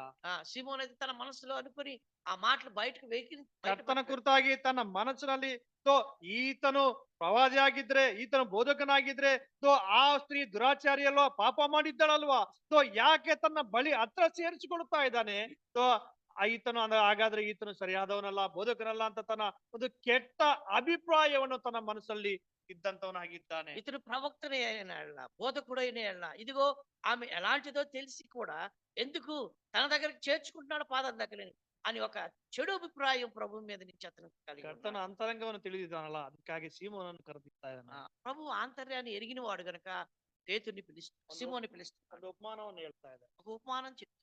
ಏನೋ ಉಪಮಾನ ನಮ್ಗೆಲ್ಲರಿಗೂ ಗೊತ್ತಿದೆ. ఆ ఉపమానం ఏందని మనకు తెలుసు. ಒಬ್ಬ ಹಣವಂತನಿದ್ದಾನೆ. ఒక ధనవంతుడు ఉన్నాడు. ಅವನು ಇಬ್ಬರಿಗೆ ತನ್ನ ಹಣವನ್ನು ಸಾಲವಾಗಿ ಕೊಟ್ಟಿದ್ದಾನೆ. ఇద్దరికి రుణస్థుడుగా ఉన్నాడు అతను. ಒಬ್ಬನಿಗೆ 5 ಹಣವನ್ನು ಕೊಟ್ಟಿದ್ದಾನೆ. ఒకరికి 500 దేనారాలు ఇచ్చాడు. ಒಬ್ಬನಿಗೆ 500 ಹಣವನ್ನು ಕೊಟ್ಟಿದ್ದಾನೆ. ఒకరికి 50 దేనారాలు, ఒకరికి 500 దేనారాలు. ಸೊ ಅವರು ಇಬ್ಬರು ಸಹ ಆ ಹಣ ಕೊಟ್ಟವನಿಗೆ ಆ ಒಂದು ಸಾಲ ತೀರಿಸಲಿಕ್ಕೆ ಅವರಿಂದ ಆಗ್ತಾ ಇಲ್ಲ. ఆ ఇద్దరు ఎవరైతే రుణస్థులై ఉన్నారో దాన్ని తీర్చడానికి వారికి సాధ్యం కాలేదు. ನಮ್ಮಿಂದ ಅವರು ತುಂಬಾ ಕಷ್ಟ ಪಡ್ತಾವ್ರೆ, ಆ ಒಂದು ಸಾಲವನ್ನು ತೀರಿಸಲಿಕ್ಕೆ ಅವರಿಂದ ಆಗ್ತಾ ಇಲ್ಲ. చాలా కష్టపడుతున్నారు, కానీ ఆ రుణాన్ని తీర్చడానికి వారికి సాధ్యం కావడం. ಯಾರು ಈ ಒಂದು ಋಣವನ್ನು ಕೊಟ್ಟಿದ್ದಾರೋ ಅದನ್ನು ಕಂಡ ಆ ಒಂದು ಯಜಮಾನನು, ಆ ಒಂದು ಹಣವಂತನು ಏನ್ ಮಾಡ್ತಾ ಇದ್ದಾನೆ, ఎవరైతే రుణం ఇచ్చాడో ఆ యజమానుడు, ధనవంతుడు అది చూసి ఈ విధంగా అనుకుంటున్నాడు. ಆ ಒಂದು ಇಬ್ಬರ ಸಾಲವನ್ನು ಅಲ್ಲಿ ಮನ್ನಾ ಮಾಡಿಬಿಡ್ತಾ ಇದ್ದಾನೆ. ఆ ఇద్దరు యొక్క రుణాన్ని తీర్చేస్తున్నాడు. ಇಬ್ಬರ ಸಾಲವನ್ನು ಮನ್ನಾ ಮಾಡ್ತಾ ಇದ್ದಾನೆ. ఆ ఇద్దరు యొక్క దానిని తీసేస్తున్నాడు. ಆ ಇಬ್ಬರು ಆ ಸಾಲವನ್ನು ಮನ್ನಾ ಮಾಡಿದ್ದಾಗ ಆ ಶಿವನನ್ನು ಕರೆದು ಕೇಳ್ತಾ ಇದ್ದಾನೆ. ఆ రుణాన్ని తీర్చేసిన తర్వాత సిమోని పిలిచి అడుగుతున్నాడు, ಓ ಸಿಮೋನೆ, ಈ ಇಬ್ಬರಲ್ಲಿ ಯಾರು ಅವನನ್ನು ಹೆಚ್ಚಾಗಿ ಪ್ರೀತಿ ಮಾಡ್ತಾರೆ? ఓ సిమోను, ఎవరు ఈ ఇద్దరు ఎవరు ఎక్కువగా ప్రేమిస్తున్నారని అడుగుతూ ఉన్నాడు. ಸಿಮೋನ್ ಹೇಳುವಂತನಾಗಿದ್ದಾನೆ. సిమోన్ చెప్తూ ఉన్నాడు, ಯಾರ ಸಾಲ ಅಧಿಕವಾಗಿ ಮನ್ನಾ ಆಗಿದೆಯೋ, ఎవరి రుణం ఎక్కువగా ఉందో ಅವನು ಹೆಚ್ಚಾಗಿ ಪ್ರೀತಿ ಮಾಡ್ತಾ ಇದ್ದಾನೆ. అతడు ఎక్కువగా ప్రేమిస్తున్నాడు. ಯಾರ ಸಾಲ ಹೆಚ್ಚಾಗಿ ಮನ್ನಾ ಆಗಿದೆಯೋ, ఎవరి యొక్క రుణము ఎక్కువగా ఉందో ಅವನು ಅಧಿಕವಾಗಿ ಹೆಚ್ಚಾಗಿ ಪ್ರೀತಿ ಮಾಡ್ತಾ ಇದ್ದಾನೆ. అది అధికంగా ప్రేమిస్తూ ఉన్నాడు యజమానుని. ನೀನು ಸರಿಯಾಗಿ ಹೇಳಿದ್ದೆ ಸಿಮೋನ. నీవు సరిగా చెప్పావు సిమోన్ అన్నాడు. ನನ್ನ ಪಾಪದ ಸಾಲವನ್ನು ತೀರಿಸಿದಂತವನ ಕರ್ತನು ಆಗಿದ್ದಾನೆ. కాబట్టి నా పాపములను ఆ రుణాన్ని తీర్చినటువంటి ప్రభువు. ಆ ಸಾಲ ಅವರಿಂದ ತೀರ್ಸ್ಕೊಳ್ಳಕ್ಕೂ ಆಗತ್ತೆ ಇದ್ದಂತ ಸಮಯದಲ್ಲಿ ఆ యొక్క రుణాన్ని తీర్చుకోలేని స్థితిలో వారు ಆ ಒಂದು ಹಣವಂತನು ಅವರ ಒಂದು ಸಾಲವನ್ನು ಮನ್ನಾ ಮಾಡಿದ್ದಾನೆ. ఇదిగో ఆ ధనవంతుడు వారి యొక్క ఆ రుణాన్ని తీర్చేశాడు. ಅವರಿಂದ ತೀರ್ಸ್ಕೊಳ್ಳಿಕ್ಕೆ ಸಾಧ್ಯವಾಗ್ತಾ ಇಲ್ಲ, ಅದಿಂದ ఆ రుణాన్ని తీర్చుకోవడానికి సాధ్యం కావడం లేదు. ಆ ಒಂದು ಸಾಲವನ್ನು ಕ್ಷಮಿಸಿ ಬಿಟ್ಟಿದ್ದಾನೆ. ఆ యొక్క రుణాన్ని తీర్చేశాడు. ಈ ಒಂದು ಸಾಲ ಎಂಬುದು ಪಾಪಕ್ಕೆ ಗುರುತಾಗಿ ಕಾಣುವಂತದಾಗಿದೆ. ఈ యొక్క రుణము లేకపోతే ఆ అప్పు మన పాపానికి గుర్తుగా ఉంది. ಯಾರು ಸಹ ಈ ಒಂದು ಪಾಪದ ಸಾಲವನ್ನು ಋಣವನ್ನು ತೀರ್ಸಲಿಕ್ಕೆ ಆಗದೇ ಇರುವಂತ ಸಮಯದಲ್ಲಿ ఎవరు కూడా ఆ పాపపు రుణాన్ని తీర్చలేని సమయంలో ఉంటుండగా ಆ ಕರ್ತನು ಈ ಸಾಲವನ್ನು ఇదిగో ఆ యొక్క రుణాన్ని తీర్చడానికి ఆ ప్రభువులో ಈ ಲೋಕದ ಎಲ್ಲಾರು ಸಹ ಆತನಿಗೆ ಈ ಒಂದು ಪಾಪ ಮಾಡಿ ಸಾಲಗಾರರೇ ಋಣಸ್ಥರೇ ಆಗಿದ್ದಾರೆ. కాబట్టి అందరూ పాపం చేసి దేవునికి రుణస్థులుగానే ఉన్నారు. ಯಾರ ಒಂದು ಸಾಲ ಅವರಿಂದ ತೀರ್ಸ್ಕೊಳ್ಳಕ್ಕೆ ಅವರಿಂದ ಆಗುತ್ತಾ ಇಲ್ಲ. ఎవరు కూడా తమ రుణాన్ని అప్పులు తీర్చుకోవడానికి సాధ్యం కాదు. ಇಲ್ಲಿ ನೋಡಿದ್ರೆ ನಾವು ಅವನು 5 ಹಣ ಪಡೆದವನು, ಅವನು ಸ್ವಲ್ಪವಾಗಿ ಸಾಲವನ್ನು ಮನ್ನಾ ಆಗಿದೆ ಅವನಿಗೆ. 50 ದಿನಾರಾలు తీసుకున్నవాడు కొంచెమే అని అనుకో ఉండొచ్చు. 500 ಹಣವನ್ನು ಪಡೆದವನಿಗೆ ಅವನಿಗೆ ಹೆಚ್ಚಾಗಿ ಆ ಒಂದು ಸಾಲ ಮನ್ನಾ ಆಗಿದೆ. అది కూడా మనం చూసిన 500 తీసుకున్నవాడు కూడా అతను ఎక్కువగా తీసుకున్న అప్పు చేశాడు. ಆ ಒಂದು ಸಾಲದ ಪಾಪ ಅದು ಸ್ವಲ್ಪದೇ ಆಗಿರ್ಲಿ ದೊಡ್ಡದೇ ಆಗಿರ್ಲಿ ನೀನು ಮನ್ನಾ ಮಾಡ್ಲಿಕ್ಕೆ ನಿನ್ನಿಂದ ಆಗದೇ ಇರುವಂತ ಸಮಯದಲ್ಲಿ అది తక్కువైనప్పటికీ ఎక్కువైనప్పటికీ దాన్ని తీర్చలేని స్థితిలో నీవుండగా ಆ ದೇವಾದಿ ದೇವನು ನಮಗೋಸ್ಕರ ಇಳಿದು ಬಂತವನು ಆಗಿದ್ದಾನೆ. ఆ దేవాది దేవుడు పరలోకాన్ని విడి భూలోకానికి ಆ వచ్చాడు. ಕರ್ತನು ನಮ್ಮ ಸಾಲವನ್ನು ಮನ್ನಾ ಮಾಡಿದಂತವನಾಗಿದ್ದಾನೆ. ఆ పరలోకంలో దేవుడు ఇదిగో దాన్ని తీర్చడానికి మరణం పొందాడు. ಯಾರು ಸಹ ನಮ್ಮನ್ನು ಬಿಡಿಸದೇ ಇದ್ದಂತ ಸಮಯದಲ್ಲಿ, ఆ ఎవరు కూడా మనల్ని విడిపించలేని ನಮ್ಮಿಂದ ನಾವು ಬಿಡಿಸ್ಕೊಳ್ಳಕ್ಕೆ ಆಗದೇ ಇದ್ದಂತ ಸಮಯದಲ್ಲಿ మనం విడిపించుకోలేని స్థితిలో ಆ ఉంటున్నాడు. ಕರ್ತನು ನಮ್ಮನ್ನು ಬಿಡಿಸಿದಂತವನಾಗಿದ್ದಾನೆ. ఇదిగో ఆ ప్రభు మనల్ని విడిపించాడు. ಆ ಕರ್ತನು ನಮಗೋಸ್ಕರ ರಕ್ಷಣೆಯನ್ನು ತಂದಂತವನಾಗಿದ್ದಾನೆ. ఆ ప్రభు మన కొరకు రక్షణ తెచ్చిన వాడు ఉన్నాడు. ಆತನು ದೇವಾದಿ ದೇವನಾಗಿದ್ದಾನೆ. అతను దేవాది దేవుడై దో ఉన్నాడు. ಆತನು ಸರ್ವಶಕ್ತನೂ ಆಗಿದ್ದಾನೆ. ఆయన సర్వశక్తిమంతుడై ఉన్నాడు. ಆದ್ರೆ ಅಲ್ಪನಾದ ನಿನಗೋಸ್ಕರ ನನಗೋಸ್ಕರ ಇಳಿದು ಬಂದಂತವನಾಗಿದ್ದಾನೆ. అయితే అల్పులైన మన కొరకు నీ కొరకు నా కొరకు ఆయన దిగి వచ్చిన వాడు ఉన్నాడు. ನಮ್ಮ ಸಾಲವನ್ನು ಮನ್ನಾ ಮಾಡಿದಂತವನಾಗಿದ್ದಾನೆ. మన యొక్క అప్పును తీర్చిన వాడుగా ఉన్నాడు. ನಮ್ಮ ಸಾಲ ನಮ್ಮಿಂದ ತೀರ್ಸ್ಕೊಳ್ಳಕ್ಕೆ ಆಗುವುದಿಲ್ಲ. మన యొక్క అప్పు మనం తీర్చడానికి ನಮ್ಮ సాధ్యం కాదు. ಪಾಪದ ಸಾಲ ನಮ್ಮಿಂದ ತೀರ್ಸ್ಕೊಳ್ಳಕ್ಕೆ ಅದು ಎಂದಿಗೂ ಆಗುವುದಿಲ್ಲ. మన పాపం అనేటువంటి రుణం మనం తీర్చడానికి సాధ్యం కాదు. ಆ ಒಂದು ಸಾಲವನ್ನು ಮನ್ನಾ ಮಾಡ್ಲಿಕ್ಕೆ ಆ ಕರ್ತನೇ ಬರಬೇಕಾಗಿತ್ತು. ఇదిగో ఆ యొక్క అప్పును తీర్చడానికి ఆ ప్రభువే దిగి వచ్చి రావాల్సి వచ్చింది. ಯಾಕಂದ್ರೆ ಈ ಸೃಷ್ಟಿಯನ್ನು ಉಂಟು ಮಾಡಿದ ಆತನ ಆಗಿದ್ದಾನೆ. ఎందుకంటే మనల్ని పవిత్రులుగా చేసేవాడు ఆ ప్రభు అయి ఉన్నాడు. ನಮ್ಮನ್ನು ಉಂಟು ಮಾಡಿದವನು ಆತನೇ ಆಗಿದ್ದಾನೆ. మనల్ని సృజించిన వాడు ఆయనై ఉన్నాడు. ನಮ್ಮ ಸಾಲವನ್ನು ತೀರಿಸಲಿಕ್ಕೆ ಆತನಿಗೆ ಮಾತ್ರವೇ ಸಾಧ್ಯವಾಗಿದೆ. మన యొక్క రుణాన్ని తీర్చడానికి ఆయనకే సాధ్యమైంది. ಬೇರೆ ಯಾರಿಂದಲೋ ಯಾವುದರಿಂದಲೋ ಇದು ಸಾಧ್ಯವಾಗೋ ಕೆಲಸ ಅಲ್ಲ. వేరే విధంగా ఎవరు తీర్చడానికి సాధ్యం కాదు.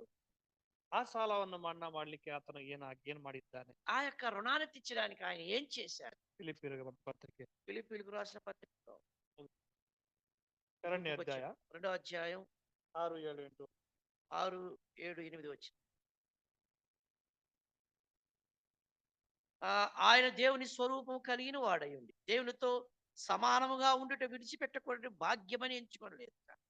మనుషుల పోలికగా పుట్టి దాసుని స్వరూపమును ధరించుకుని తను తానే రిక్తునిగా చేసుకున్నాడు. మరియు ఆయన ఆకారమందు మనుషుడిగా కనబడి మరణము పొందినంతగా అనగా సిలువ మరణము పొందినంతగా విధేయత చూపిన వాడై తను తాను తగ్గించు. ಇಲ್ಲಿ ನಾವು ನೋಡ್ಕೊಂಡಿದ್ರೆ ఇక్కడ మనం చూసినట్లయితే ದೇವಾದಿ ದೇವ దేవాతి దేవుడు ದೇವರ ಜೊತೆ ಸಮಾನವಾಗಿರ್ಬೇಕಂತ ಕರ್ತನು. దేవునితో సమానుడైనటువంటి వాడు. ದೇವರ ಜೊತೆ ಸಂತೋಷವಾಗಿ ಆನಂದವಾಗಿ ಆ ಒಂದು ಸಮಯವನ್ನು ತನ್ನ ಒಂದು ವಿಶೇಷವಾಗಿ ಇರಬೇಕಾಗಿದೆ ಕರ್ತನು. దేవునితో ఉండి ఆ ఆనంద సమయం అక్కడే ఉండాల్సినటువంటి వాడు. ನನ್ನ ಸಾಲವನ್ನು ತೀರಿಸುವುದಕ್ಕೆ ಆತನು ಇಳಿದು ಬಂದಂತವನಾಗಿದ್ದಾನೆ. నీ నా రుణము తీర్చడానికి ఆయన దిగి వచ్చాడు. ಆತನು ಎಷ್ಟೋ ಕಳೆದುಕೊಂಡಿದ್ದಾನೆ. ఆయన ఎంతో పోగొట్టుకున్నాడు. ತನ್ನ ಒಂದು ಮಹಿಮೆಯನ್ನು ಕಳೆದುಕೊಂಡಿದ್ದಾನೆ. ఆయన తన మహిమను ತನ್ನ వదులుకున్నాడు. ಒಂದು ವೈಭೋಗವನ್ನು ಕಳೆದುಕೊಂಡಿದ್ದಾನೆ. తన వైభవాన్ని వదులుకున్నాడు. ತನ್ನ ಆ ಒಂದು ಆನಂದವನ್ನು ಸಂತೋಷವನ್ನು ಕಳೆದುಕೊಂಡಿದ್ದಾನೆ. ఆయన తన ఆనందాన్ని ಇದು పోగొట్టుకున్నాడు. ನನ್ನ ಮಕ್ಕಳು ಪಾಪದಲ್ಲಿ ಇದ್ದು ಋಣದಲ್ಲಿ ಬಿದ್ದು ಆ ಒಂದು ನಿತ್ಯ ನರಕಕ್ಕೆ ಪಾತ್ರರಾಗಿದ್ದಾರೆ ಎಂದು ನೋಡಿದ್ದಾನೆ. నా పిల్లలు ఇదిగో పాపం అనే రుణంలో ఉండి మరణానికి జోగాడుతూ ఉన్నారని అన్నాడు. ಪಾಪದ ಆ ಒಂದು ಪಾಪ ಮರಣದ ಆ ಒಂದು ಪಾಪದ ಸಂಬಳ ಮರಣ ಎಂದು ನಮಗೆ ತಿಳಿದಾಗಿದೆ. పాపం వలన వచ్చి జీతము మరణమై ఉంటూ ಇದು ఉండగా, ಸತ್ಯವೇದ ಇದು ನಮ್ಮನ್ನು ಈ ಒಂದು ಮಾತುಗಳಿಂದ ಎಚ್ಚರಿಸುವಂತದ್ದಾಗಿದೆ. ఇదిగో మనం లేఖనాల్లో ఆ మాటలు మనకు హెచ్చరిస్తూ ఉండగా ಆ ಒಂದು ಸಂಬಳವನ್ನು ತೀರಿಸುವುದು, ఇదిగో ఆ యొక్క రుణాన్ని తీర్చడానికి ಅದರ ಸಂಬಳ ಅದನ್ನು ತೀರ್ಸಬೇಕಂದ್ರೆ ಮರಣವೇ ಅದಕ್ಕೆ ಸಂಬಳ. ఆ జీతము తీర్చాలంటే మరణమే దానికి సమానం. ಬೇರೆ ಎಂದಿಗೂ ಸಹ ಅದರ ಬೇರೆ ಯಾವ ರೀತಿಯಾಗಿ ಅದನ್ನು ತೀರ್ಸಕ್ಕೆ ಆಗುದಿಲ್ಲ. వేరే విధంగా తీర్చడానికి సాధ్యం కాదు. ಹಾಗಾದ್ರೆ ಆ ಒಂದು ಮರಣಕ್ಕೆ ನಮ್ಮನ್ನು ಒಪ್ಪಿಸದೆ అట్లయితే ఆ మరణానికి మనల్ని ఒప్పించకుండా ಆ ಕರ್ತನು ಇಳಿದು ಬಂದಂತವನಾಗಿದ್ದಾನೆ. ఆ ప్రభు మన కొరకు దిగి వచ్చాడు. ಆ ಒಂದು ಕರ್ತನು ತನ್ನ ಒಂದು ಸಂತೋಷವನ್ನು ವೈಭೋಗವನ್ನು ದೇವರೊಟ್ಟಿಗೆ ಇರುವಂತ ಆ ಒಂದು ಸಂಬಂಧವನ್ನು ಕಳೆದುಕೊಂಡು ನಮಗೋಸ್ಕರ ಬಂದಂತವನಾಗಿದ್ದಾನೆ. దేవుని దగ్గర ఉంటే ఆనందాన్ని ఆయన సుఖాన్ని వదిలిపెట్టుకుని మన దగ్గరకు ಓದ್ರಿ వచ్చాడు. ಮತ್ತೊಂದು ಸರಿ ಆ ವಚನ 6ನೇ ವಚನ. 6వ వచనం మనం ಸೊ చూసినట్లయితే, ಆತನು ದೇವ ಸ್ವರೂಪನಾಗಿದ್ದರು ఆయన దేవుని స్వరూపం కలిగిన వాడు ದೇವರಿಗೆ ಸರಿ ಸಮಾನವಾಗಿರುವ ಎಂಬ ಅಮೂಲ್ಯ ಪದವಿಯನ್ನು ಬಿಡನೊಲ್ಲನು ಎಂದನಿಸದೆ దేవునితో సమానముగా ఉండుట విడిచిపెట్టకొని భాగ్యమని ఎంచుకొనలేదు. ತನ್ನನ್ನು ಬರದು ಮಾಡಿಕೊಂಡು ఆయన తను తాను తగ్గించుకొని ದಾಸನ ರೂಪವನ್ನು ಧರಿಸಿಕೊಂಡು దాసుని స్వరూపం ధరించుకొని ಮನುಷ್ಯರಿಗೆ ಸದೃಶನಾದನು. మనుష్యుడిగా పోలికగా పుట్టాడు. ಅಷ್ಟು ಮಾತ್ರವಲ್ಲದೆ అంత మాత్రమే కాదు, ಹೀಗೆ ಆತನು ಆಕಾರದಲ್ಲಿ ಮನುಷ್ಯನಾಗಿ ఆయన ಕಾಣಿಸಿಕೊಂಡು ఆకారమందు మనుషుడిగా కనబడి, ಈತನು ದೇವಾದ ದೇವನಾಗಿದ್ದಾನೆ. ఆయన దేవాతి దేవుడు, ಎಲ್ಲರಿಗೂ ಕರ್ತನಾಗಿದ್ದಾನೆ. అందరికీ ప్రభువై ఉన్నాడు. ಎಲ್ಲಾದ್ರ ಮೇಲೆ ಅಧಿಕಾರಿಯಾಗಿದ್ದಾನೆ. అందరి మీద అధికారి ಇదో ఉన్నాడు. ಎಲ್ಲಾದ್ರ ಮೇಲೆ ಒಡೆಯನಾಗಿದ್ದಾನೆ. అందరి మీద ప్రభు అయి ఉన్నాడు. ಮನುಷ್ಯನಾಗಿ ಆತನು ಇಳಿದು ಕಾಣಿಸಿಕೊಳ್ತಾ ಇದ್ದಾನೆ. ఆయన మనుషుడుగా, ఆయన ఆకారమందు మనుషుడుగా కనపడ్డాడు. ಯಾರಿಗೋಸ್ಕರ? ఎవరి కోసం? ನಿನ್ನ ಸಾಲ ನನ್ನ ಸಾಲ నీ యొక్క అప్పు, నా యొక్క అప్పు తీర్చడానికి. ಹಾಗಾದ್ರೆ ನಾವು ಯಾವ ರೀತಿಯಾಗಿ అట్లయితే మనం ఏ విధంగా వర్ణిస్తుంది? ಸಾಲ ತೀರಿದೆ ನಮ್ಮಿಂದ? మన యొక్క అప్పు తీరిందా? ಕರ್ತನಿಂದ ಈ ಒಂದು ಸಾಲವನ್ನು ನಾವು ಕ್ಷಮಿಸಲ್ಪಟ್ಟಿದ್ದೇವಲ್ಲ? ప్రభువు నుంచి మనం క్షమింపబడ్డామಾ? ಕ್ಷಮಿಸಲ್ಪಟ್ಟಿದ್ದಲ್ವಾ? క్షమింపబడ్డామా లేదా? ಆ ಸಾಲ ನಮಗೆ ಮನ್ನಾ ಆಗಿದೆಯಲ್ವಾ? కాబట్టి ఆ యొక్క రుణం తీరిపోయిందా లేదా? ಹಾಗಾದ್ರೆ ವರ್ಣನೆ ಮಾಡ್ತಾರೆ. అట్లయితే మనం ఇంకా వర్ణిస్తాం. ಲೋಕದ ಜನ ನಮ್ಮನ್ನು ಕೇಳಿದಾಗ ಯಾಕೆ ನಾವು ಕರ್ತನನ್ನು ನಂಬಬೇಕು, ಕ್ರಿಸ್ತನನ್ನು, ನಿನ್ನ ಕ್ರಿಸ್ತನಲ್ಲಿರುವ ವಿಶೇಷತೆ ಏನು ಅಂತ ಕೇಳಿದಾಗ కాబట్టి నీ క్రీస్తులో ఉన్నటువంటి విశేషత ఏమిని అడిగిన ನಮ್ಮ ಬಾಯಿಗಳು ತೆಗಿತಾ ಇದ್ದಾವೆ. మన నోరు తెరుస్తున్నామా? ತೆಗಿತಾ ಇದ್ದಾವೆ. తెరవడం లేదా? ನನ್ನ ಕರ್ತನ ನನಗೋಸ್ಕರ ఇదిగో నా ప్రభు నా కొరకు వచ్చాడు. ಪಾಪ ಮಾಡಿದಂತ ಮನುಷ್ಯನು ನಾನಾಗಿದ್ದೇನೆ. పాపం చేసినటువంటి మనుషుగా నేనున్నాను. ಆ ಪಾಪದ ಒಂದು ಸಂಬಳ ಮರಣವಾಗಿತ್ತು. ఇదిగో పాపం వల్ల వచ్చే జీతం మరణమై ಆ ಕರ್ತನು ನನ್ನನ್ನು ನೋಡಿದ್ದಾನೆ. ఆయన, ఆ ప్రభు నన్ను చూశాడు. ನನ್ನ ಮೇಲೆ ಆತನು ತನ್ನ ಕರುಣೆಯನ್ನು ತೋರಿಸಿದ್ದಾನೆ. ఆయన నా మీద తన యొక్క కరుణను ಆತನು చూపించాడు. ದೇವನಾಗಿದ್ರು ಸಹ అతడు దేవాది దేవుడై ಆತನು ಎಲ್ಲಾ ವೈಭೋಗಗಳನ್ನು ಬಿಟ್ಟು ನನಗೋಸ್ಕರ ಇಳಿದು ಬಂದಿದ್ದಾನೆ. ఆయన తన యొక్క సకల వైభవాన్ని వదిలి నా కొరకు వచ్చాడు. ನನಗೋಸ್ಕರ ಆ ಒಂದು ಶಿಲುಬೆಯಲ್ಲಿ ಮರಣ ಹೊಂದಿದ್ದಾನೆ. ఆయన నా కొరకు శిలువ మరణం పొందాడు. ನನಗೋಸ್ಕರ ಆ ಒಂದು ಶಿಲುಬೆಯಲ್ಲಿ ತನ್ನ ಎಲ್ಲಾ ರಕ್ತವನ್ನು ಸುರಿಸಿದ್ದಾನೆ. ఆయన నా కొరకు తన రక్తాన్నంతటి చిందించాడు. ನಾನು ಇರಬೇಕಾದ ಆ ಸ್ಥಾನವನ್ನು ಆತನು ಪಡೆದುಕೊಂಡು ನನ್ನನ್ನು ಕ್ಷಮಿಸಿದ್ದಾನೆ. ఇదిగో ఆయన నా స్థానంలో ఉండి తన శిలువ మరణం పొందాడు, నన్ను ಈ క్షమించాడు. ಶೂಲಮಿತಿ ತನ್ನ ಒಂದು ಪ್ರಿಯನ ಕುರಿತಾಗಿ ವರ್ಣನೆ ಮಾಡುತ್ತಾ ಇದ್ದಾಳೆ. ఈ షోలమితి తన ప్రియుని గురించి వర్ణిస్తూ ఉంది. ಯಾವ ರೀತಿ ಅಂತ ವರ್ಣನೆ ನೋಡಿದ್ರೆ ఏ విధంగా వర్ణిస్తుంది? ನನ್ನ ಪ್ರಿಯನು ಅವನು ಬೆಳ್ಳಿಗೆ ಇರುವಂತನಾಗಿದ್ದಾನೆ. నా ప్రియుడు తెల్లనిటువంటి వాడు. ಅವನು ಕೆಂಪುಗೆ ಕಾಣುವಂತನಾಗಿದ್ದಾನೆ. ఆయన రక్తవర్ణుడుగా ఉన్నాడు. ಅವನನ್ನು ನಾನು 10,000 ಮಂದಿಯಲ್ಲಿ ನಾನು ಅವನನ್ನು ಕಂಡ್ರೆ ನಾನು ಅವನನ್ನ ಗುರುತಿಸ್ಲಿಕ್ಕೆ ನನ್ನಿಂದ ಸಾಧ್ಯವಾಗುತ್ತದೆ. 10,000 మందిలో ఆయన ఉన్నప్పటికీ నేను ఆయన గుర్తిస్తాను. ಇನ್ನ ತುಂಬಾ ವರ್ಣನೆ ಸಹ ನಾವು ಆ ಪುಸ್ತಕದಲ್ಲಿ ನಾವು ನೋಡಬಹುದು. అనేక వర్ణనలు ఆ పుస్తకంలో మనం చూడొచ్చు. ಹಾಗಾದ್ರೆ ವಿಶೇಷತೆ ನಮ್ಮ ಪ್ರಾಣನಾದನ ವಿಶೇಷತೆಯನ್ನು ನಾವು ವರ್ಣಿಸ್ತಾ ಇದೀವಾ? అట్లయితే మన ప్రాణనాథుని గురించి మనం వర్ణిస్తున్నామా? ನಾವು ಯೋಚನೆ ಮಾಡುವ. మనం ఒకసారి ఆలోచించేద్దాం. ಸಾಲವ ನಮ್ಗೆ ಮನ್ನಾ ಆಗಿ కాబట్టి మన యొక్క అప్పు మనకు మరణమై ఉంటుండగా ನಾವು ಕ್ಷಮಿಸಲ್ಪಟ್ಟವರಾಗಿ ನಾವಿದ್ದೇವೆ. మనం క్షమించబడిన వారంగా ఉన్నాం. ನಮ್ಮ ಕರ್ತನು ನಮಗೋಸ್ಕರ ಆ ಸಾಲವನ್ನು ಮನ್ನಾ ಮಾಡಿದ್ದಾನೆ. కాబట్టి మన యొక్క రుణం కొరకు ఆయన తన ప్రాణం పెట్టాడు. ಆ ಲಾಭವನ್ನು ಪಡೆದುಕೊಂಡ ನಾವು, అలాగా మనం ఆ రుణాన్ని తీర్చుకున్న మనం, ಆ ಲಾಭವನ್ನು ఆ ಪಡೆದುಕೊಂಡ, లాభాన్ని పొందినటువంటి ಆ మనం, ಪ್ರಯೋಜನವನ್ನು ಪಡೆದುಕೊಂಡ ఆ ನಾವು, ప్రయోజనం పొందినటువంటి మనం. ಅಬ್ರಹಾಮನು ಹೇಳುತ್ತಾ ಅಂತಾನೆ, ನೀನು ಸರ್ವಾಧಿಕಾರಿಯಾದ ಕರ್ತನಾಗಿದ್ದಾನೆ, ನಿನ್ನ ಕೆಳಗಡೆ ನಾನು ದೂಸಿಯಾಗಿದ್ದೇನೆ ಕರ್ತನೆ. కాబట్టి నీవు సర్వాధికారి అని దేవుడు, నీ ముందు నేను ధూళి అయి ఉన్నాను. ಪೇತ್ರನು ಹೇಳ್ತಾ ಇದ್ದಾನೆ, పేతురు ಕರ್ತನ చెప్తున్నాడు, ಮುಂದೆ ನಿಂತಿದ್ದಾಗ, ప్రభు దగ్గర నిలబడినప్పుడు, ಕರ್ತನೆ ನೀನು ನನ್ನನ್ನ ಬಿಟ್ಟು ಹೊರಟು ಹೋಗು. కాబట్టి నీవు నన్ను వదిలి వెళ్ళిపో. ಯಾಕಂದ್ರೆ ನಾನು ಪಾಪ ಮಾಡಿದಂತ ಮನುಷ್ಯನು, ಪಾಪಾತ್ಮದವನಾಗಿದ್ದೇನೆ. ఇదిగో నేను పాపాత్ముని అంటున్నాడు పేతురు. ಈ ಎಲ್ಲಾ ಪಾಪಗಳನ್ನು ಕ್ರಿಸ್ತನ ಕರ್ತ. కాబట్టి అన్ని పాపాలు క్షమించినటువంటి ప్రభు కదా ನಾವು ವರ್ಣನೆ ಮಾಡ್ತೀವಿ. మనం వర్ణిస్తున్నాము. ನಾವು ಲಾಭಗಳನ್ನು ಪಡೆದುಕೊಂಡಿದ್ದೇವೆ, మనం లాభాన్ని పొందాం, ಪ್ರಯೋಜನವನ್ನು ಪಡೆದುಕೊಂಡಿದ್ದೇವೆ. ప్రయోజనాన్ని పొందాం. ಆದ್ರೆ ನಮ್ಮ ಪ್ರಾಣನಾಥನ ಕುರಿತಾಗಿ, ನಮ್ಮ అయితే ಪ್ರಾಣ ರಕ್ಷಕನ ಕುರಿತಾಗಿ మన ప్రాణనాథుని గురించి, ప్రాణ రక్షకుని గురించి ನಮ್ಮ ವರ್ಣನೆ ನಾವು మన వర్ణన మనం చేస్తాం. ಕೇಳಿದಾಗ ಕೇಳ್ತಾ ಇದ್ದಾರೆ, ಯಾಕೆ ನಾವು ಅನೇಕ ಮಂದಿ ನಮ್ಮನ್ನು ಕೇಳ್ತಾ ಈ ಲೋಕದ ಜನರು, అనేక మంది ఈ లోకంలో ఉన్నటువంటి ప్రజలు అడుగుతారు, ಯಾಕೆ ಬೇರೆ ದೇವರಿಗಿಂತ ನಿಮ್ಮ ದೇವರನ್ನೇ ನಾವು ಯಾಕೆ ನಂಬೇಕಪ್ಪ?